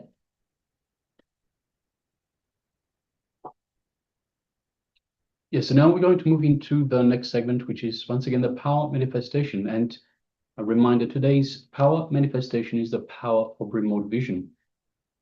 First of all, we'd just like to take a moment and just welcome everyone once again. So we have Charmaine News, Nithyanandam. Nithyanandam. We have Manish Dragunya, Nithyanandama. Nithyanandam. We have Lincoln Souza, Nithyanandam. Nithyanandam, yeah. We have Ma Paramashivoham Nithyanandam. Nithyanandam. We have Vishwanathan. Yes. Nithyanandam. Vishwanathan, yeah. Vishwanathan, yes. Vishwanathan, apologies. We have Chao Yu Huang, Nithyanandam. Nithyanandam. We have Ma Mahasatya, Nithyanandama. Nithyanandam. We have Ma Agora Swarupini, Nithyanandam. Nithyanandam. We have Ma Zhang Shi Ho, Nithyanandam. Nithyanandam. And Ma Gui Tu Jing, Nithyanandam. Nithyanandam. Nithyanandam to everyone. And requesting everyone, if you could please switch on your cameras and let us be available in the camera frame and available for this program, this power manifestation. So when you have the camera switched on, we know you're there, of course, but we can tailor the program much better to your needs. We can see, we can attend to you much better. We can interact much easier, and we can help you out, guide you, give you the right tools to reach this super conscious breakthrough that Swamiji is delivering through this course. So yes, once again, requesting everyone, if you haven't already switched on the camera, please switch on your cameras and be available. And as Swamiji said at the start of the program, so we're going only about 6 days back, Swamiji said that whatever you put into the program is what you get out of it. So if you put in, only if you put in 100% will you get out 100%. So recall back to the first day when you wrote down what it is that you want to get out of this program, and ask yourself, are you doing everything in your power to make sure that you are getting it from the program? All right, so let us move into the power manifestation itself. So for this round of power manifestation, once again, we'll have ourselves, the acharyas will have an image in front of us on our screen. Of course, we will not be projecting it to you. It will just be on our screen. And through the power of remote vision, yourselves, the participants, will be scanning the image and giving us the details. So all powers, just a reminder, all powers come from the space of oneness with the divine, space of oneness with Swamiji, who is, of course, the embodiment of the divine. So through the feeling connection, through the space of oneness, you can ask the divine to manifest through you, to show you the details of the image that ourselves, the acharyas, will have in front of us. So let us sit comfortably with the head, neck, and spine in a straight line. You can keep your eyes closed or you can open them, up to you. Generally, keeping the eyes closed will remove any extra distractions. So if we have distractions, then we will, if there's anything moving around in the place wherever you are, if there's any sounds, then you can be distracted. So keep your eyes closed is probably better. Let us sit comfortably with the head, neck, and spine in a straight line. And let us sit with the full intention to connect to the divine, full intention to manifest this power of remote vision.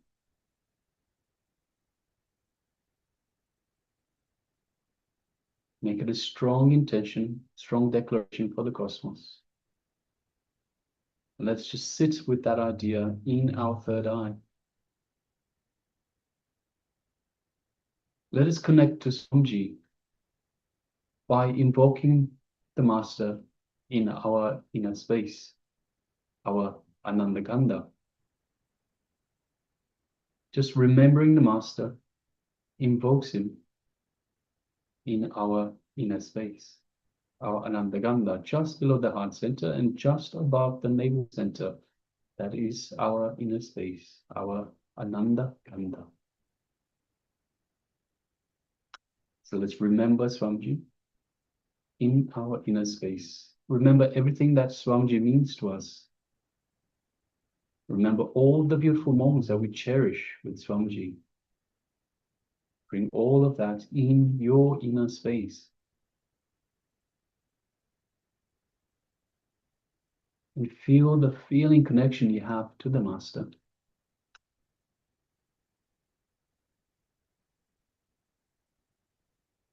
As you bring your awareness to this feeling connection, the feeling connection is getting stronger. Let us receive the Master with love, compassion, and gratitude, and with the open arms, thanking the Master for being in our life, for showing us the way, the path from darkness into the light.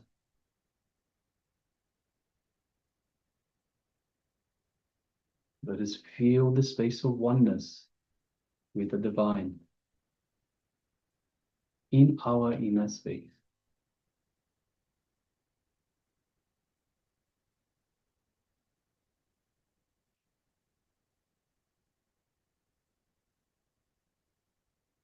Now let us start chanting Mahavakya. Om Nithyananda Paramashivoham. Om Nithyananda Paramashivoham. Om Nithyananda Paramashivoham. Yes, continue chanting this Mahavakya throughout the power manifestation. And from this space of oneness with the divine, let us start manifesting the power of remote vision, seeing the image on the Acharya's monitor. Let us begin.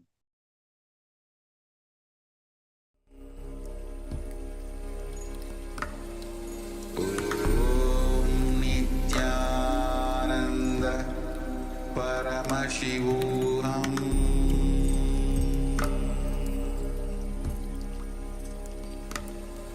Om Nithyananda Paramashivoham.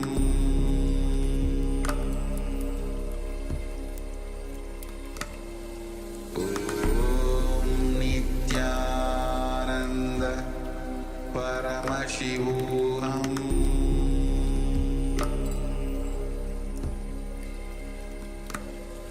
Om Nithyananda Paramashivoham. Om Nithyananda Paramashivoham.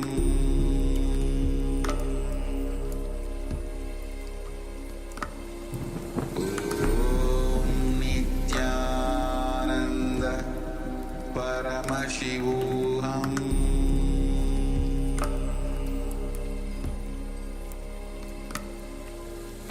Om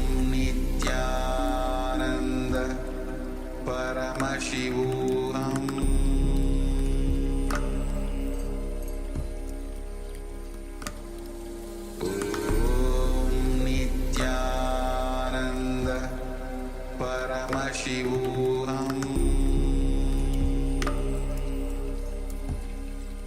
Paramashivoham. Om Nithyananda Paramashivoham.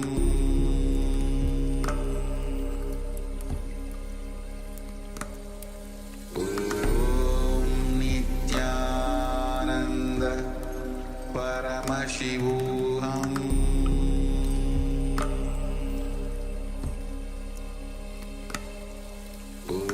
Om Nithyananda Paramashivoham.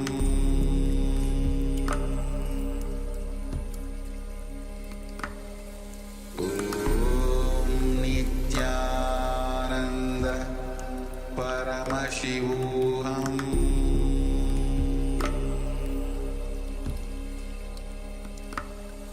Om Nithyananda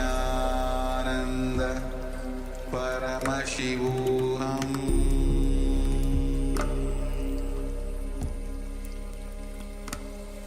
Om Nithyananda Paramashivoham Paramashivoham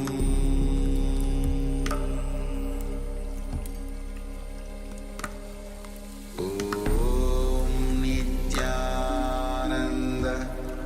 Paramashivoham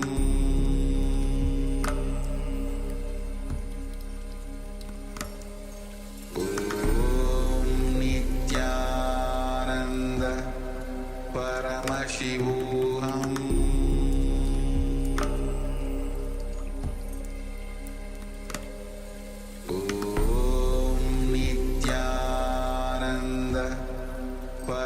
Paramashivoham Om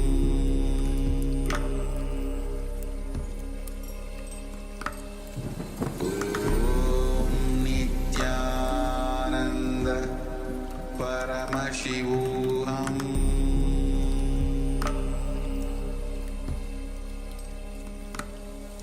Om Nithyananda Paramashivoham Paramashivoham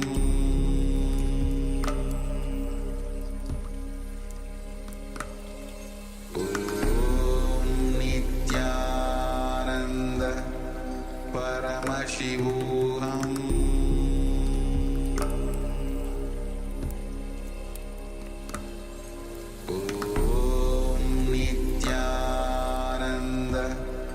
Paramashivoham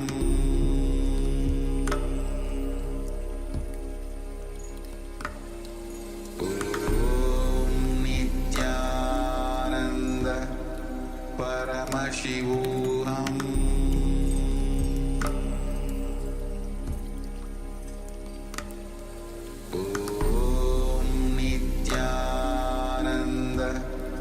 Paramashivoham Om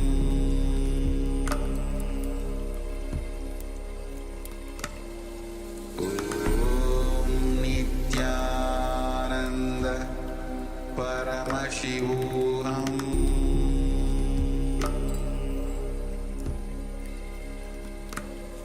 Om Nithyananda Paramashivoham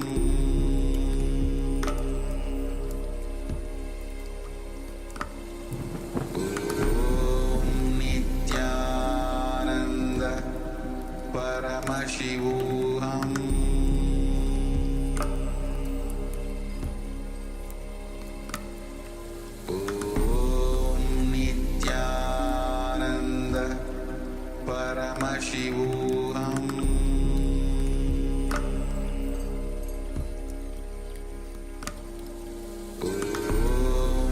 Nithyananda Paramashivoham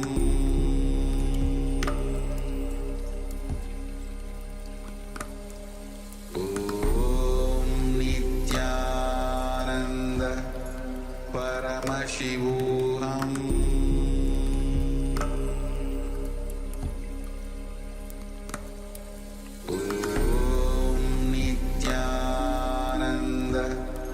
Paramashivoham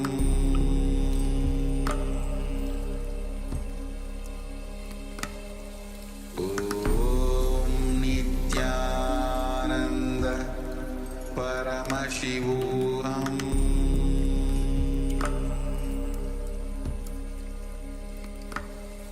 Om Nithyananda Paramashivoham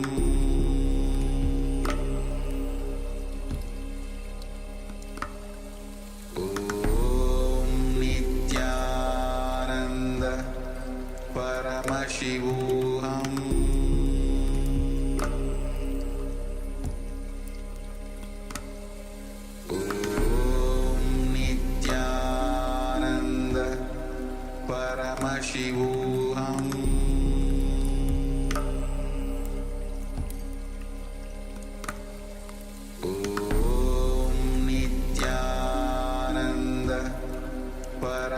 Paramashivoham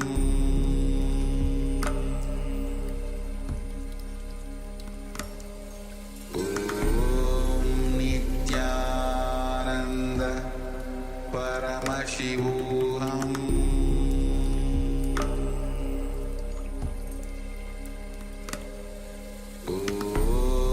Nithyananda Paramashivoham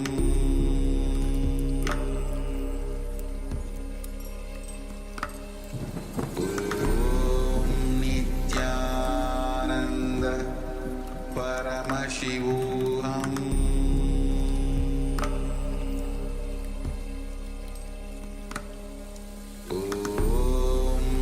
Nithyananda Paramashivoham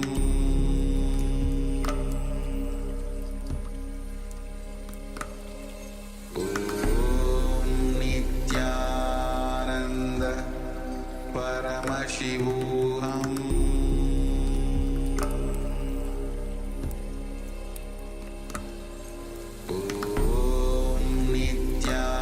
Nithyananda Paramashivoham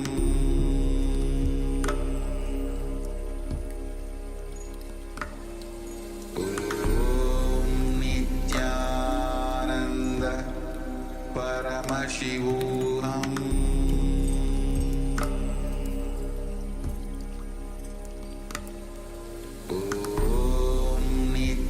Nithyananda Paramashivoham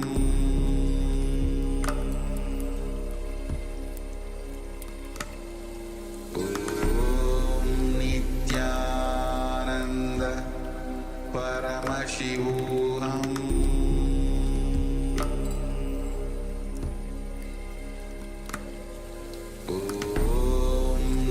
Nithyananda Paramashivoham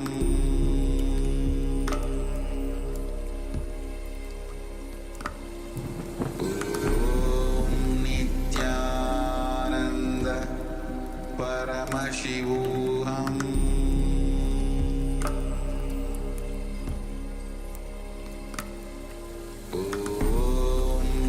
Nithyananda Paramashivoham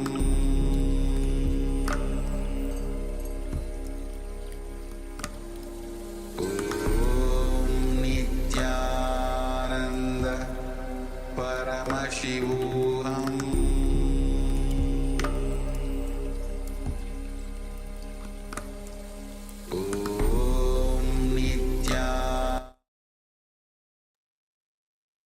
All right. So now you can slowly open your eyes if you have closed your eyes and just take a moment to share what Swamiji revealed to you as you were scanning the image that was there in front of the acharyas.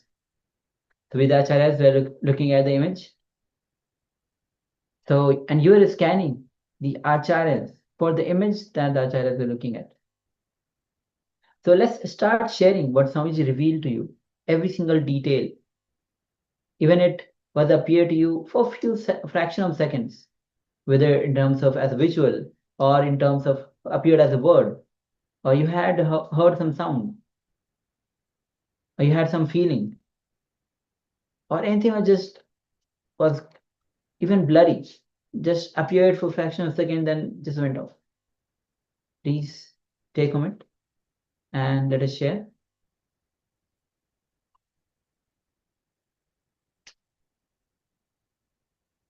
Understand, especially when you're new, many times it happens that you feel nothing is visible, you feel just dark, everything you see is dark. Even share that as well. That's a starting point. The more and more you manifest the power, you'll be able to see much more. So please go ahead, take a moment and share.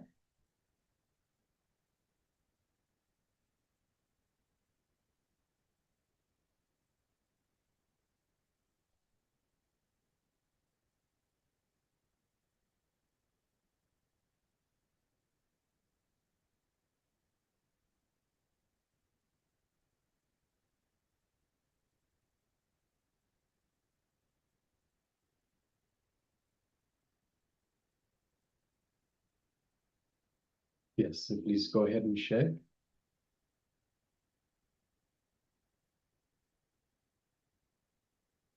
So understand that the power manifestation is your chance to connect to the divine, to rekindle your connection to the divine.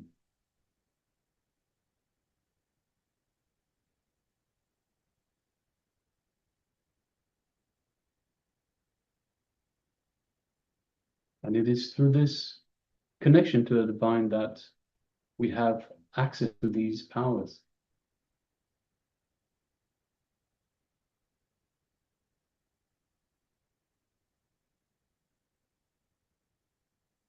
All right, so let us move on to the verification stage. So if you're still sharing, please continue to do so. Meanwhile, we will be projecting for you the image that ourselves, the acharyas, had in front of us for this power manifestation. Yes, so this is the image that we had for you. So as you can see, it is an image, it's a beautiful image of springtime. It's spring somewhere in the world. You can see the trees. The trees are the main topic, the main theme for this image. We have the trees, we have a somewhat dry lake. So we have just a little bit, so the water level is very low on the lake. On the side of the lake, underneath the trees, we have a path and some green grass.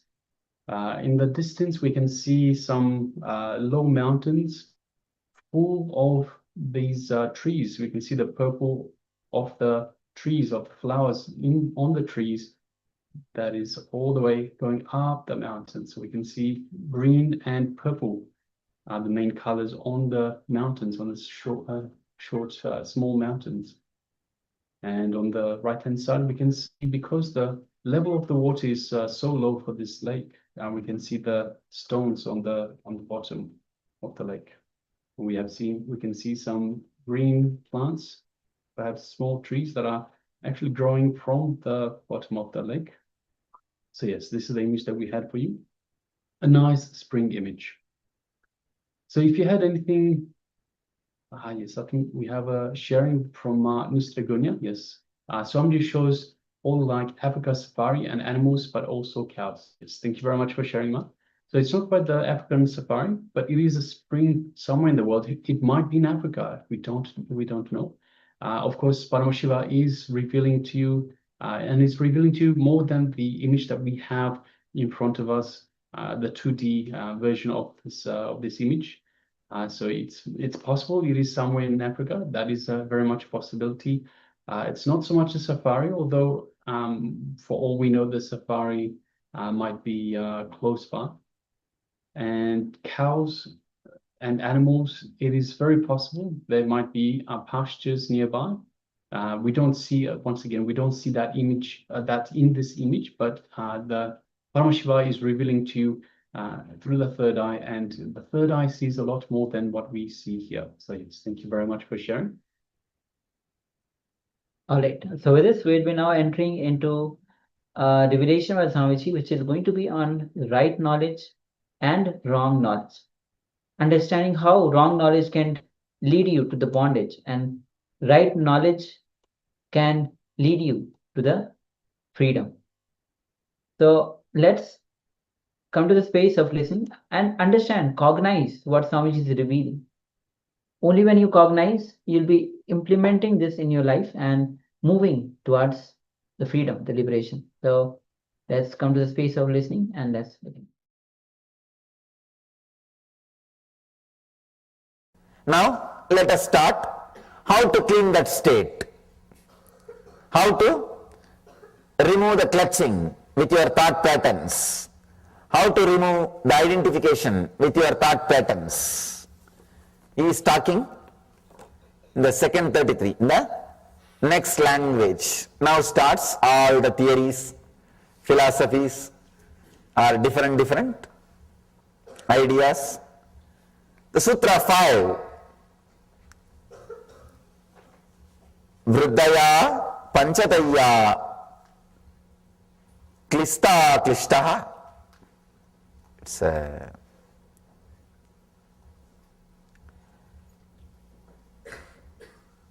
Wonderful sutra. Vriddaya Panchataya Taya Klishta. Let me translate. The modifications of the mind are 5. They can be either a source of anguish or of non-anguish. They can be source of suffering or joy. He says, now he's coming to theories. He says, the mental pattern is 5-fold. The modifications of the mind are 5. The 5-fold thought patterns result in the alteration of anguish or of non-anguish, suffering or peace. Is coming down, is expressing a little different theory. He says, mind consists of 5-fold thought patterns. Now he's agreeing to your level. But when you say, no, this is there, that is there, clean it. Many times people come to me and say, Swamiji, I have all these problems, which meditation I should practice? I tell them, you yourself have diagnosed, or you want me to diagnose you? Very rarely people surrendering. No, Swamiji, you diagnose and tell me, what should I do? Then I tell them, you are on the right track. If you yourself have diagnosed, then nothing can be done. Even if I say this problem doesn't exist, please just come out. The simple technique is enough. You say, no, you don't know, only I know. Only I know. Big problem. And they have a set of ideas. They say, no, I have this problem, I have that problem, I have that problem, I have that problem. You don't know. Few years ago, I used to have outbursts. Now it is not there regularly, but once in a while I get. How they develop theories. And very difficult. The most difficult thing in the path of enlightenment is making the person trust that he is qualified for enlightenment. Nothing else is so difficult. Making him renounce the wealth, renounce the name and fame, renounce the power, prestige, all these things are not big job at all, because that gives so much of torture. Naturally people renounce. Naturally people throw that. That is not a big problem at all. All you need is making them understand. They renounce, they throw it away. Anything is very easy. The very difficult thing is making them understand they are qualified for experience. They are qualified for truth. That is the worst thing. Somehow, you get into the mood, no way, at least not in this life. At least not in this life. We have an idea of weird ideas about sin, karma, wounds, engrams, very weird ideas, very primitive ideas about all these things. So with all that ideas, we continue to suffer. We create constant struggle. Now, Patanjali says, all right, at least let me try to balance. Let me take care that feeling connection doesn't get disturbed, dropped. So if the feeling connection is there, at least I can lift that guy tomorrow. At least tomorrow, day after tomorrow, he can be lifted. If the feeling connection is also missing, he can never be lifted. It's like throw a rope. If you don't come up, at least I come down, holding on, waiting the rope, holding the rope, waiting for you. So Patanjali is doing that job. He agrees, yes, the 5-fold thought patterns result in the alteration of suffering or joy. Please understand, just because he is uttering these words, don't think it is truth. He is just compromising. He is compromising. Even now, if I am given a choice, if I am allowed to say, I'll say he is compromising. He is just telling you, okay, what can be done? At least listen to this. At least listen to this. I can say the second level teaching. The second level teaching, see, the mass is always mediocre. They can't straight away catch the truth. They need more words, beating around the bush. Then they think, oh, yes. People I have seen always, if the book is too big, they think this is very valuable. It's very valuable. Even in our own gallery I have seen, the big book sells. The small books, straight away I give you simple truths. People, no. This book, yes, looks like message of Swamiji. I can reread forever.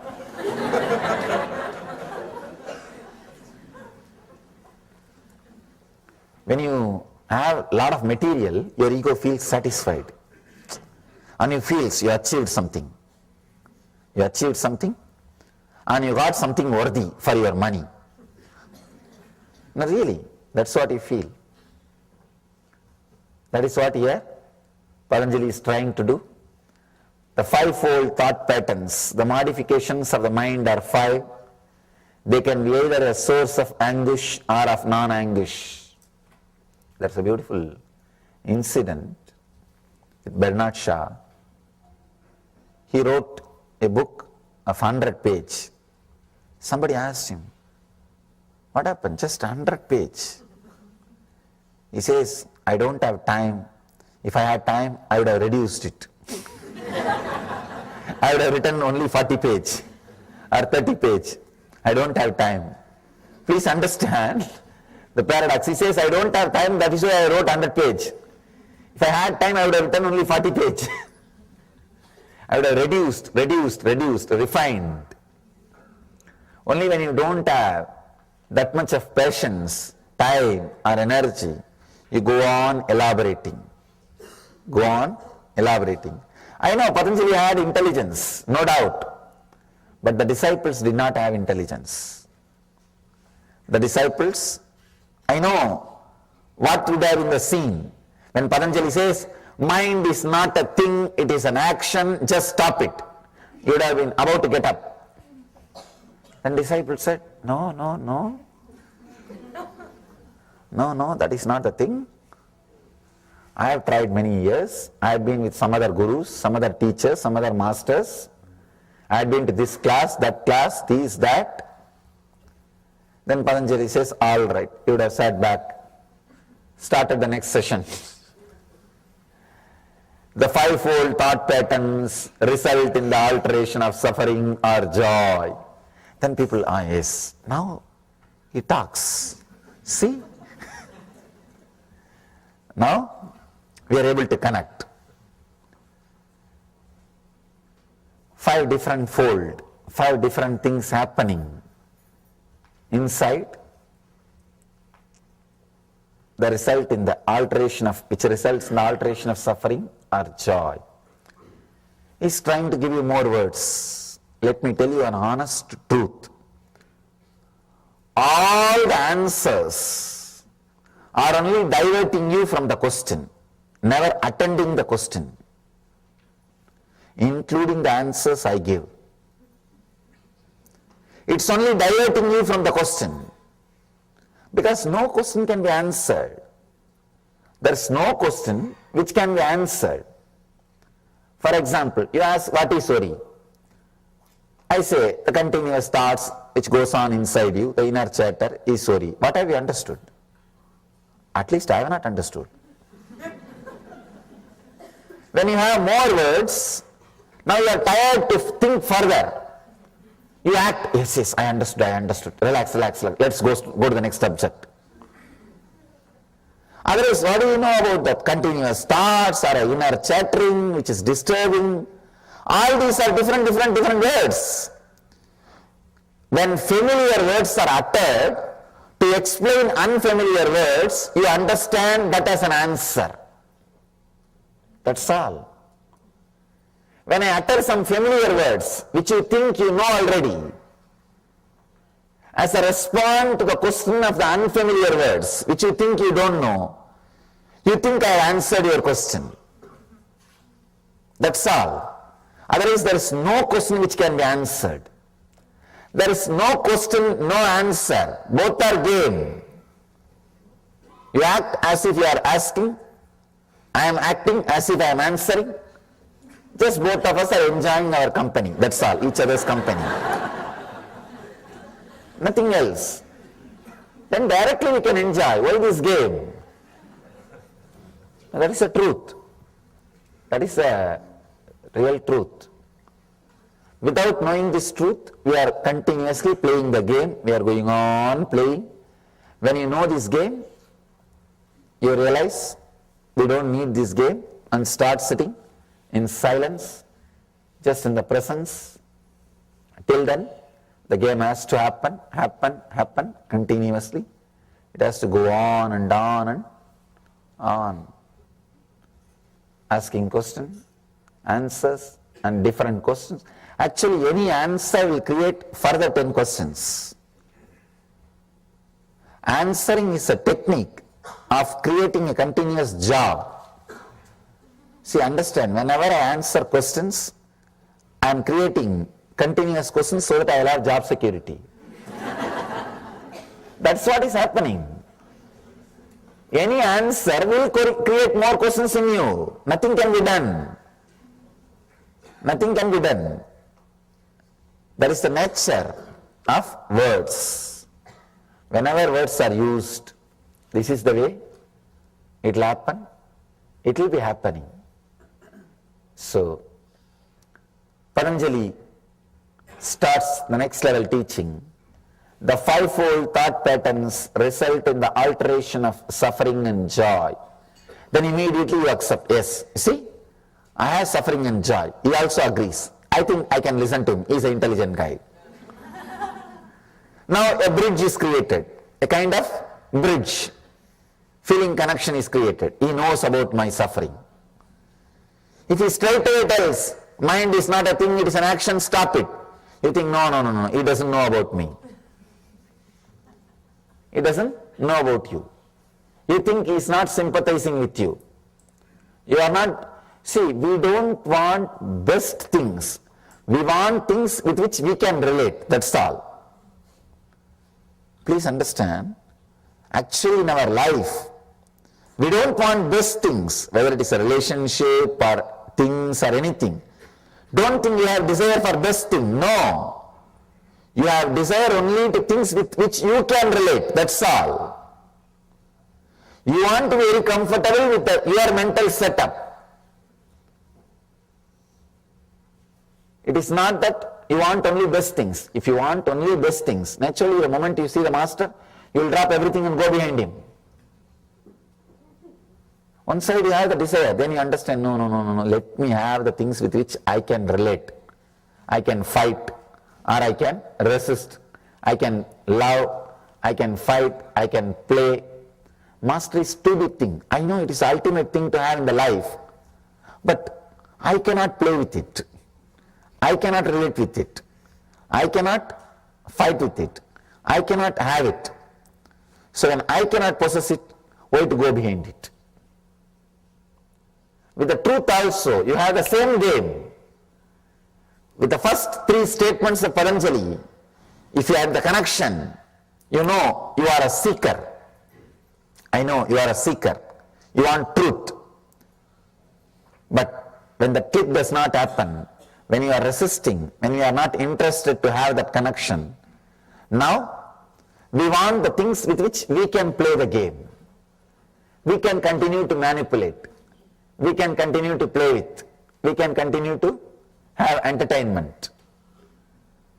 We don't want solution, we want support. Here, Patanjali is trying to give support. It's like diluting the medicine. He says, the young age I have seen, the villages, in Indian villages, the mothers will give neem leaf. They will nicely grind the neem leaf and give it as a ball. When these kids don't want to take that, they will put a sugar coat on it and they will feed. So Patanjali is trying to do that. All right, at least let me put sugar coat on the truth and share with it. Let's see whether people are taking it or not. The fivefold thought patterns result in the alteration of suffering and joy. Is just using different words to give an idea as if what you feel also is true, so that you feel he is sympathizing you, you can connect with him. This master can help you. This master can help you. He can take you beyond. Now, so that you will continue to hold on to him, continue to be connected to him, continue to have that feeling connection. Let's go to the next sutra. Here, the next sutra, sixth sutra, Patanjali is explaining that 5 modifications of the mind: pramana, viparyaya, kalpa, nidra, smrutayaha. The translation is right knowledge, wrong knowledge, imagination, sleep and memory. These are the 5 modifications which may lead to suffering or joy, anguish or non-anguish. Please understand, 5 modifications: right knowledge, wrong knowledge, imagination, sleep and memory. Let us understand one by one. Is a real master. Is a real master. Even in the second level teaching, he is not losing his truth. He might have put the sugar coat, but he is not reducing the strength of the medicine. That is the mastery you need. How much ever you compromise and try to relate with the disciple, the undercurrent, what needs to be transmitted, should continue to happen. Should continue to happen. So here, Patanjali is doing that job very beautifully. He says, right knowledge. First thing he says, which can lead to suffering or joy, first thing is right knowledge. You may think, right knowledge is also a binding. He says, yes, it is binding. Many times, even though it is right knowledge, even then, it's a mind. Even though it's right knowledge, it's a mind. Going beyond right knowledge and wrong knowledge, that is enlightenment. Even the right knowledge is bondage. There is a beautiful story by Ramakrishna. One guy was caught by 3 thieves in the forest. They robbed him completely. One thief said, let us kill him. Why to leave him? The second guy says, no, what is the need of killing? Unnecessary. Let us tie him in the tree and go away. Third guy, he waits after other 2 guys leave. The third thief, he comes near and releases him, says, all right, I'll show you the way, go to the nearby village and escape. He leads him to the nearest highway, leaves him. Then that guy who got robbed, he asked the thief, even though you are a thief, you helped me. Why don't you come to my house and have a cup of tea? Thief says, no, after all I am a thief. I can only help you this much. You go on your own, now I will go on my path. So these 3 thieves are the 3 characters. The first thief who said, let us kill him, that is the tamas, inertia energy, the depression energy. The second thief who told, no, we don't have to kill, let us tie in. There is a restlessness, rajas energy, restlessness, rajoguna. And the third thief who freed him and took him to the nearest highway is sattva, means intelligence, right knowledge. Even though right knowledge liberates you, he is a thief. It is a thief. That is why Patanjali puts even right knowledge as a modification of your mind. He says these 5 modifications can lead to suffering or joy. Even if it leads to joy, it is not enlightenment. Please understand. He says only it can lead to suffering or joy. It cannot lead you to enlightenment. It can lead you to only suffering or joy. One thing with the right knowledge, one good thing with the right knowledge is, it's like it can liberate you. It can take you to a space, you can be free once for all, like the third thief. It takes you and shows you the way, leaves you in the nearby highway, it says, I cannot come further, I am going on my way, you please go on your own way. He can do that much, even without this.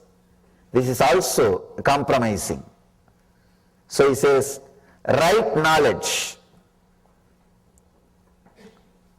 Second thing is wrong knowledge. Wrong knowledge, all of us know. Whatever we have, we don't have to say, no. This is not right knowledge, this is not right knowledge, this is not wrong knowledge. I am not saying to classify whatever we have. It's a simple, straight statement. Whatever we have is nothing but wrong knowledge. Whatever name you may give it, it is wrong knowledge. I can say, when you associate yourself with the mood swings of pitta, the liver or function, see, your mood swings will be based on your liver function. That is why early morning when you are out of bed, your mood will be different. In the noon, your mood will be different. In the night, your mood will be different. Means your thought pattern, mood swings are based on your liver functions. Anything which is out of your liver function is wrong knowledge. Please understand, any mood you go through, any knowledge you gain through the mood swings is wrong knowledge. It's like you are drunk. When somebody is drunk, whatever he sees is a wrong knowledge. A small story. One guy is teaching his own son how to drink moderately.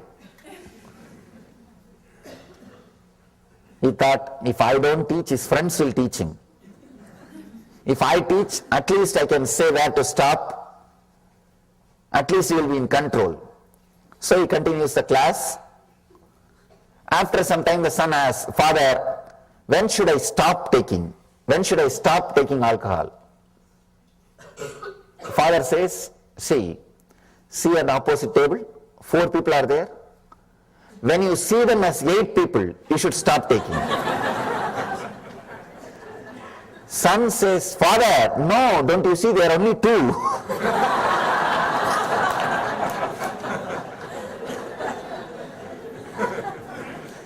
So anything based on your pitta, means liver function, is wrong knowledge.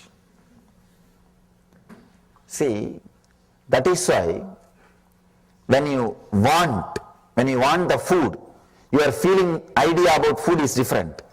After you finished eating, suddenly your mood, your idea about food is different. Same way with the lust. When you want the experience, your idea about the other person, your idea about the beauty, your idea about lust, everything is different.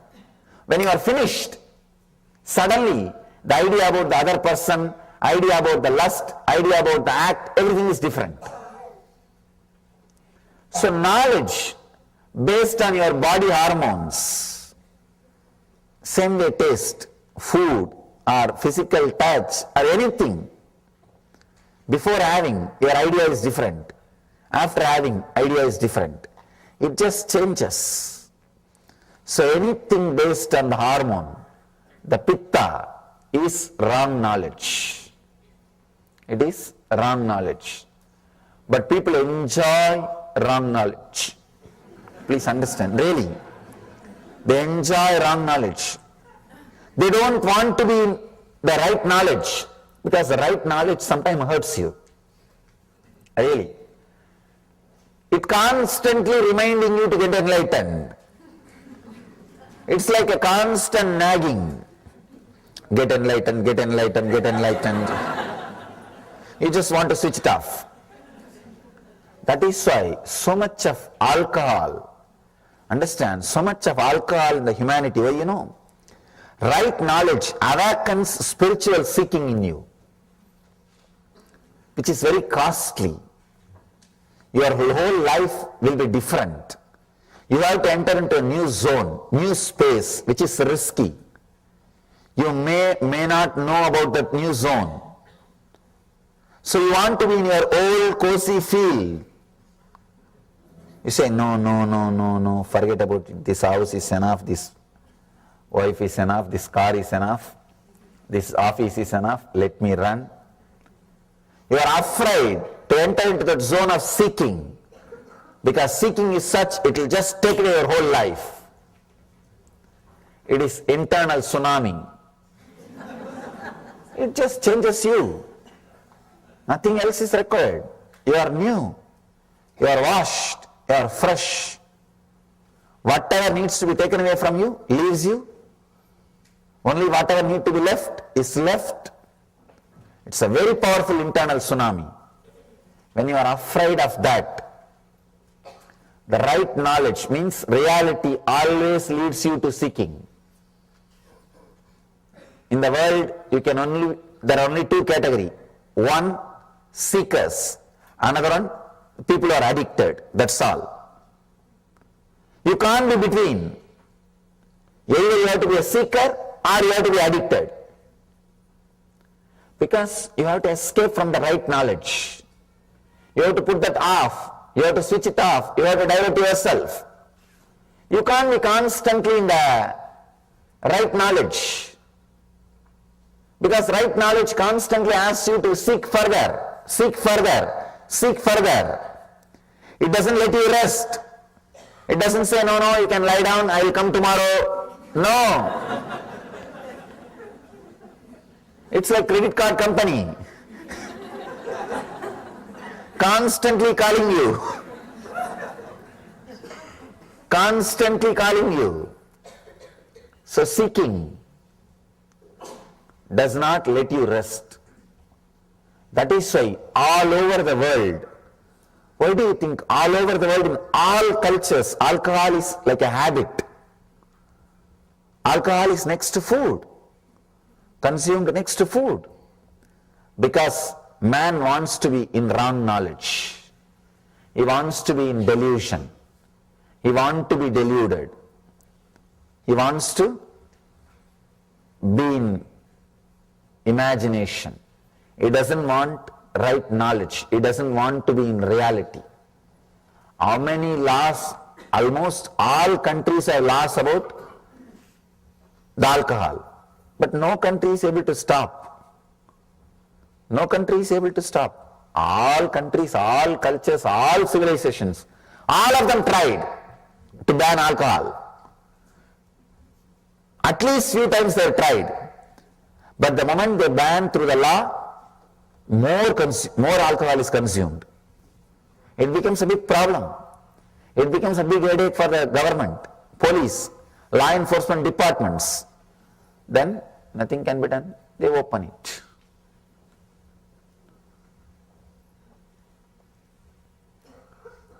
There is only one thing which can liberate human beings from alcohol. That is encouraging spiritual seeking. Just like we have so many insurances, we should create one more insurance. If you are doing spiritual seeking and lose something, they are insured. If a civilization can ensure spiritual seeking, If civilization can give you assurance, be a spiritual seeker, you will not lose anything. Our civilization, society setup is created in that way. In India they tried. And the experiment was really successful. If you are a seeker, you will never lose anything in that society. In my case, I lived cream of my life is youth. Between 17 to 25, I neither studied nor worked for the society. If I was in any other country, I would have been put in the homeless asylum, homeless shelter, or mad people asylum. They would have put me in all psychotherapy, psychiatry, psychopathy, all kinds of pathis and therapies and deprogramming programs. They would have put all possible medicines and doses on me. But the great civilization, the great society did not do that to me.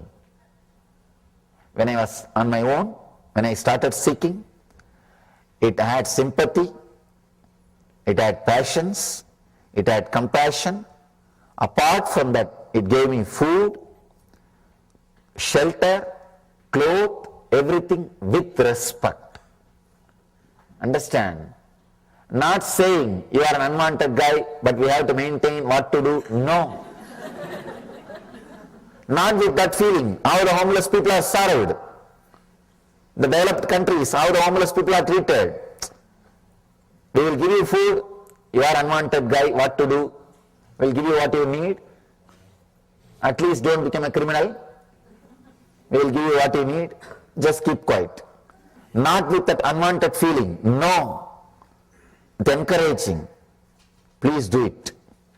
You are right. Anywhere, if I am given food without they touching my feet, I am not supposed to accept. And that is the way I lived. Understand?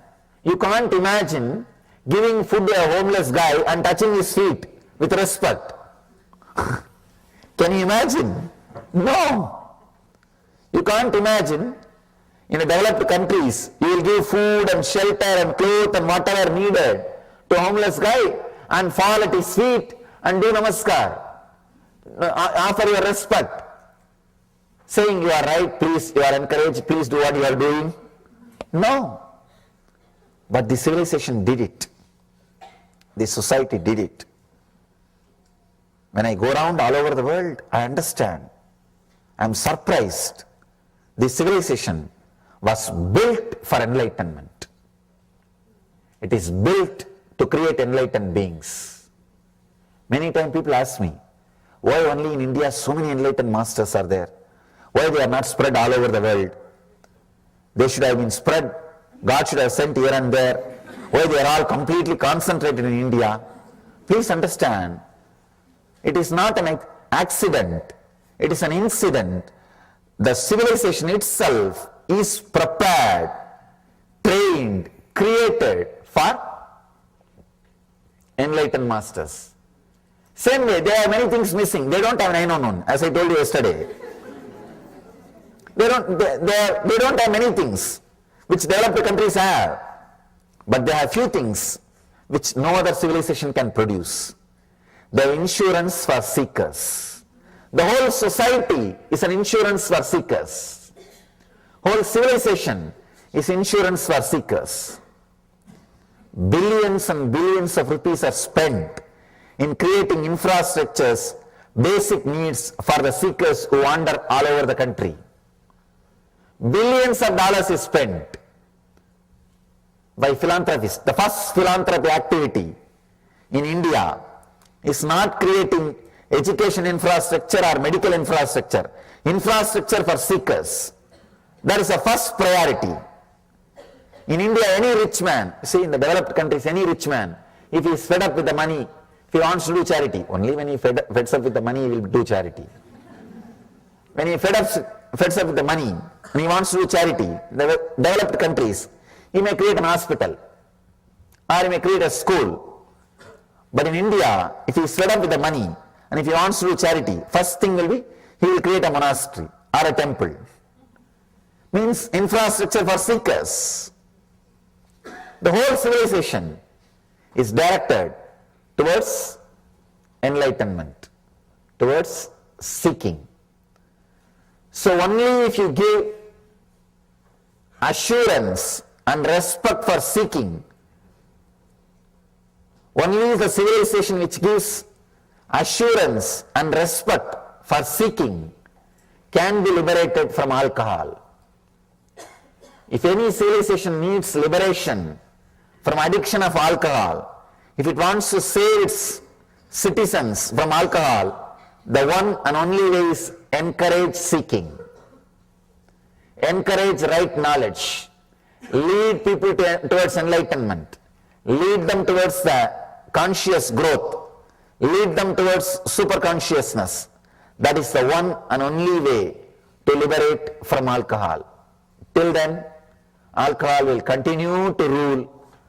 The addictions will continue to be there. The drugs, the products which gives the kind of the illusory feeling will continue to exist either directly or indirectly, legally or illegally, in the society or undercover. It will continue to exist because man cannot live without right knowledge or wrong knowledge. Right knowledge always leads to seeking.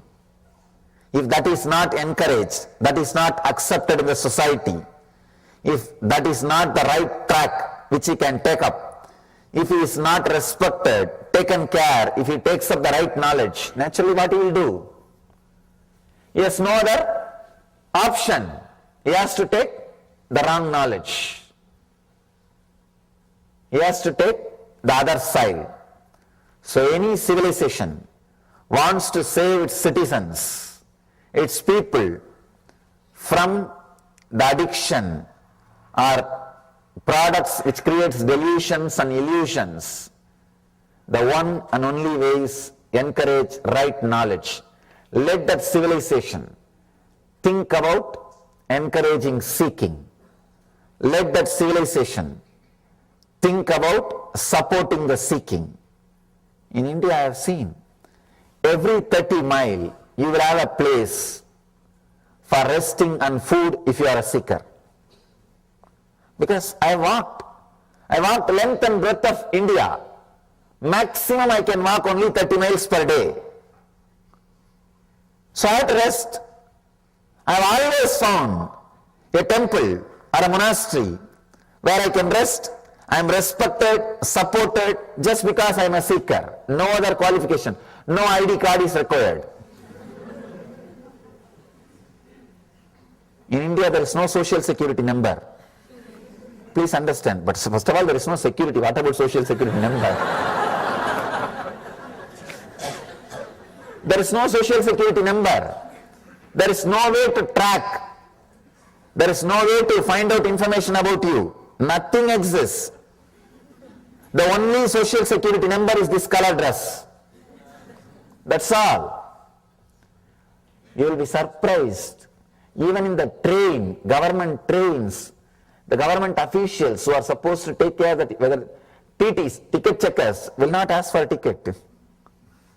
If you are wearing this cloth, I am giving you some tips to travel in India.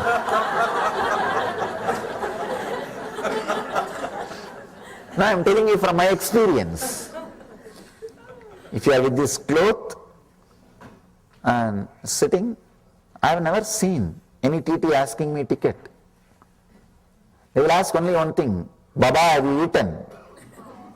Means, it's a very respectful word. Baba means father. Oh, father, have you taken food? That's all. I wandered 9 years. 9 years I did yatra, means pilgrimage. So, whole length and breadth of India. Every 30 miles you have a stoppage. You have food with respect. That is the main thing. With respect. They touch your feet. That's the first thing. They touch your feet and offer. And they encourage what you are doing. They support what you are doing. They respect what you are doing. So only a civilization which can support seeking, which can encourage seekers. This is one aspect of seeking I am saying. Even otherwise, even when you are living with your family, if the society knows you are a seeker, you have a different position. You have a different place. You have a different respect. That whole society, it is in their blood. So any civilization encourages seeking, supports seekers, will liberate itself from the wrong knowledge and the products which creates delusion. The products which creates delusion. In India, so much of population, I don't see so much of entertainment. Only recently, last 50 years only, so much of entertainment ideas are gathered. Otherwise, there is no theme park, there was no TV, there was no movie, there was nothing much of entertainment. Even their entertainment is connected to seeking, temple. That is their entertainment. Sometime I have seen, especially in the West, people are surprised that in India people go to temples every day. Because in many countries, they go to church only once in a week. It's a Sunday holiday religion.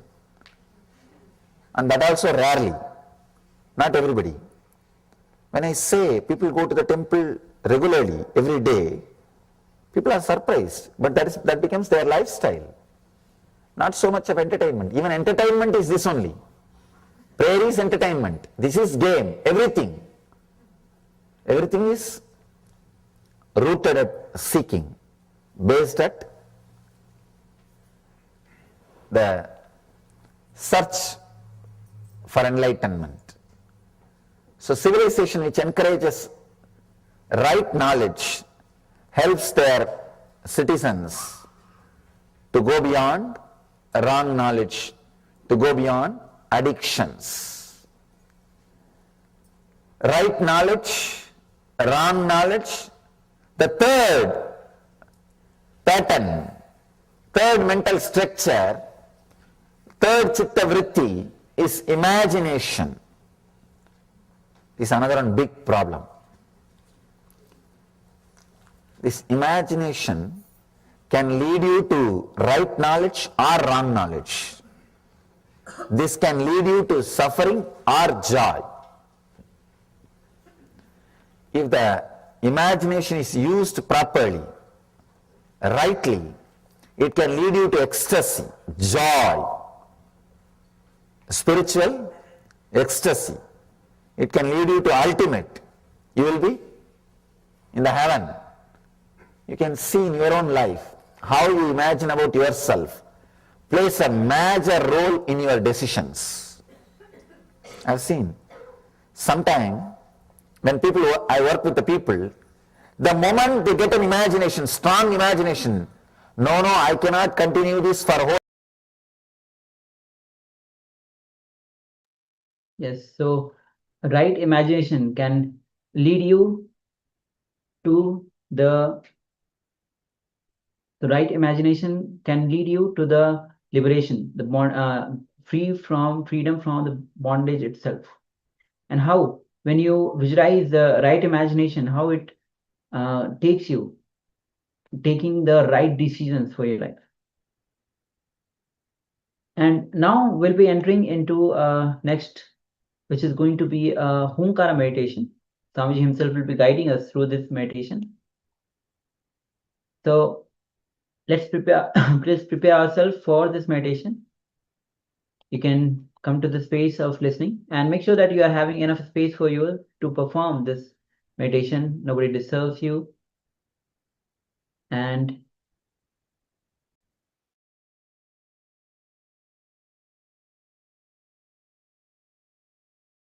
make sure that nobody disturbs you during this meditation.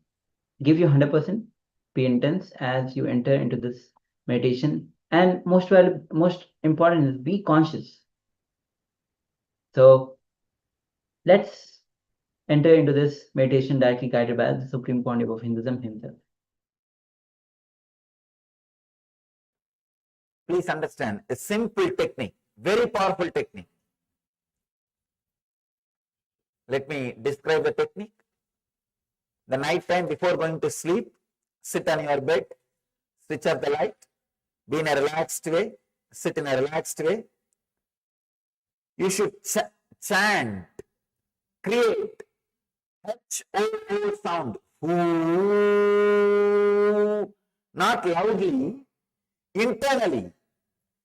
Visualize that sound is getting ringing, filling your whole being, and create internally. Maybe little sound will come out. You can't keep completely silent when you chant, but it should fill you. I'm not saying chant as loudly as possible. I'm saying chant as intensely as possible.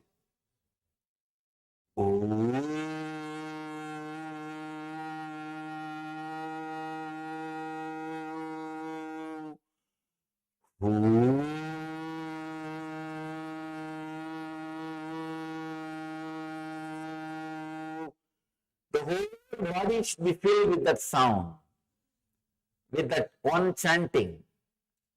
I'm not saying loudly, I'm saying intensely.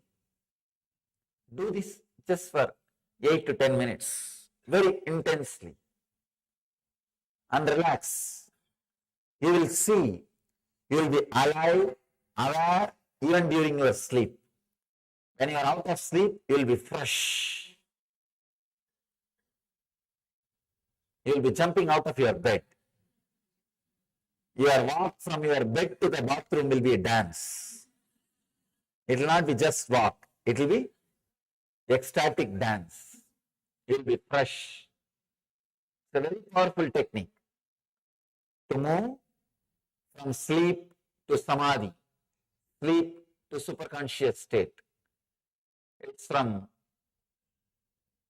Tantra tradition, means the 5,000-year-old spiritual secrets, spiritual techniques, very powerful technique.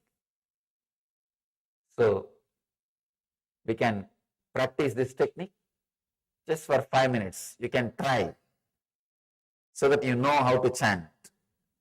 Close your eyes and internalize. Let it internally be chanted inside. Chant this mantra intensely inside. Close your eyes and chant the Homkara mantra inside.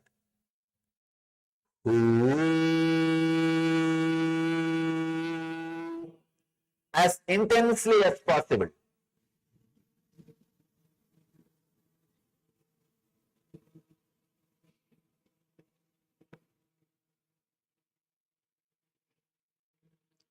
Very intensely.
Stop. Stop. You can open your eyes. Try this technique before going to sleep. You will see you are able to transform your whole sleep into superconscious samadhi. As the earth turns inward during the divine Chaturmasya, while prayers rise like incense through the heavens, and when even gods observe celestial silence, a divine anticipation stirs in the heart of creation. As the universe prepares to explode with ecstatic joy, for the impossible is about to become possible.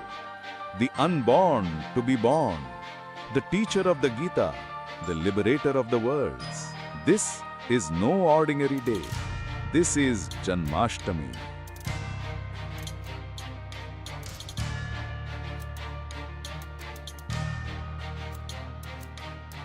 Love, sacrifice, ferociousness, knowledge, power, all these are separate words in lower middle class level. In the peak of pure consciousness, all these are Ananta Kalyana Gunas of one being, Krishna.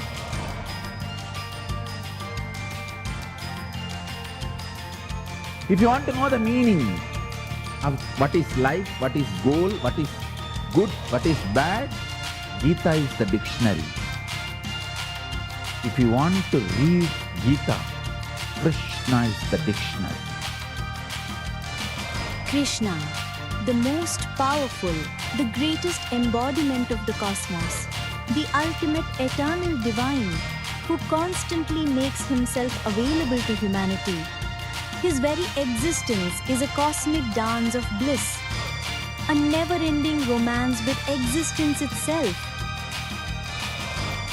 It is with open arms and overflowing hearts that we invite you to be part of this cosmic celebration with the SPH and KAILASA. Yes. So we invite you to be a part of this cosmic celebration, the Krishna Janmashtami, happening on 16th and 17th of this month, which is August. So almost like 8 days from now. So if you want to be part of this grand celebration, the cosmic celebration, because it's Krishna. So, and Krishna is always joyful, a master that happened on the planet Earth, who always sings and dance, and he's the Jagat Guru himself. And so if you want to offer the gratitude to the Supreme Pontiff of Hinduism on this Krishna Janmashtami, we'll be giving you the details further. Let us know.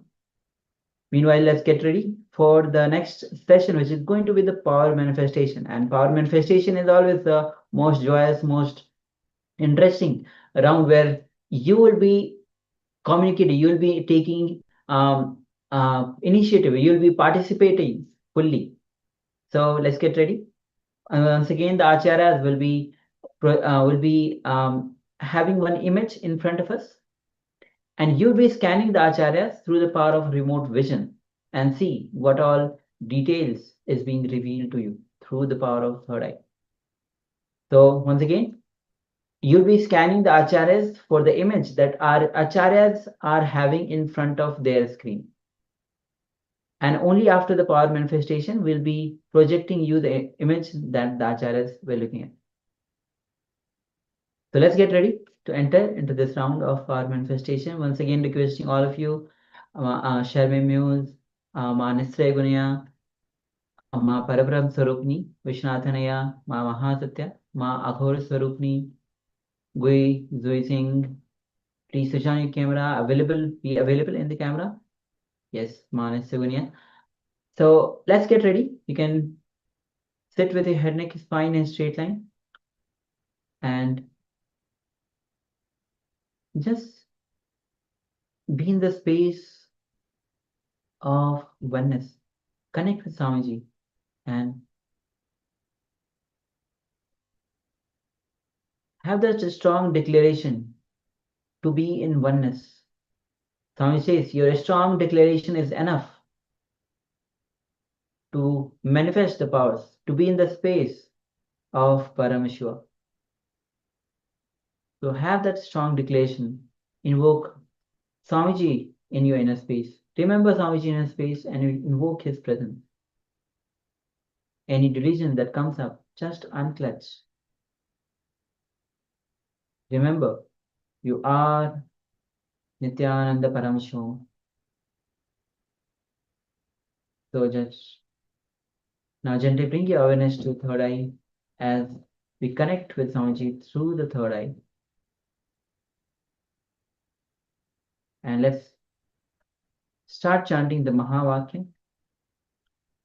Om Nithyananda Paramashivoham. Om Nithyananda Paramashivoham. Om Nithyananda Paramashivoham. Keep chanting the Mahavakya, and with this, let's enter into this round of our manifestation, where you'll be scanning the image that are in front of the Acharya. Let's begin.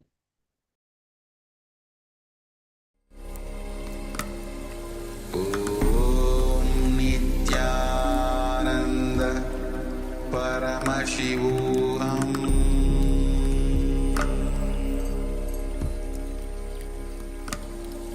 Om Nithyananda Paramashivoham.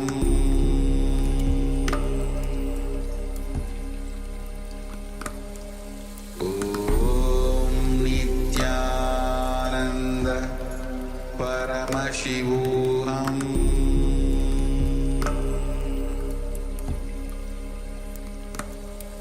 Om Nithyananda Paramashivoham.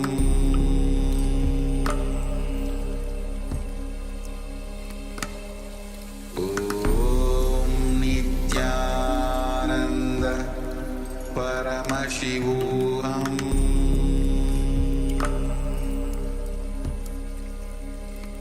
Om Nithyananda Paramashivoham.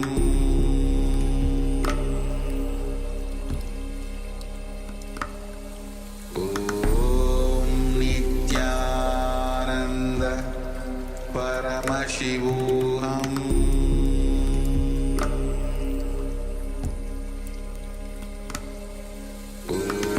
Om Nithyananda Paramashivoham. Om Nithyananda Paramashivoham.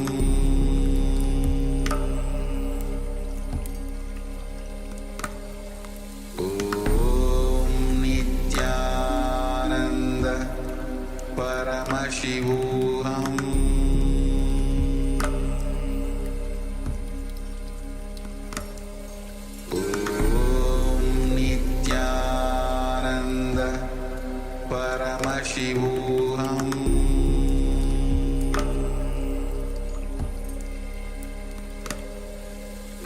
Om Nithyananda Paramashivoham. Om Nithyananda Paramashivoham.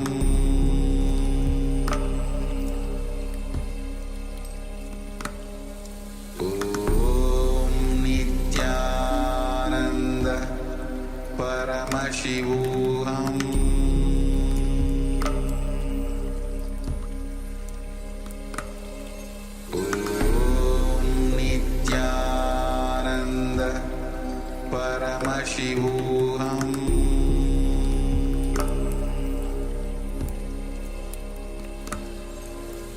Om Nithyananda Paramashivoham.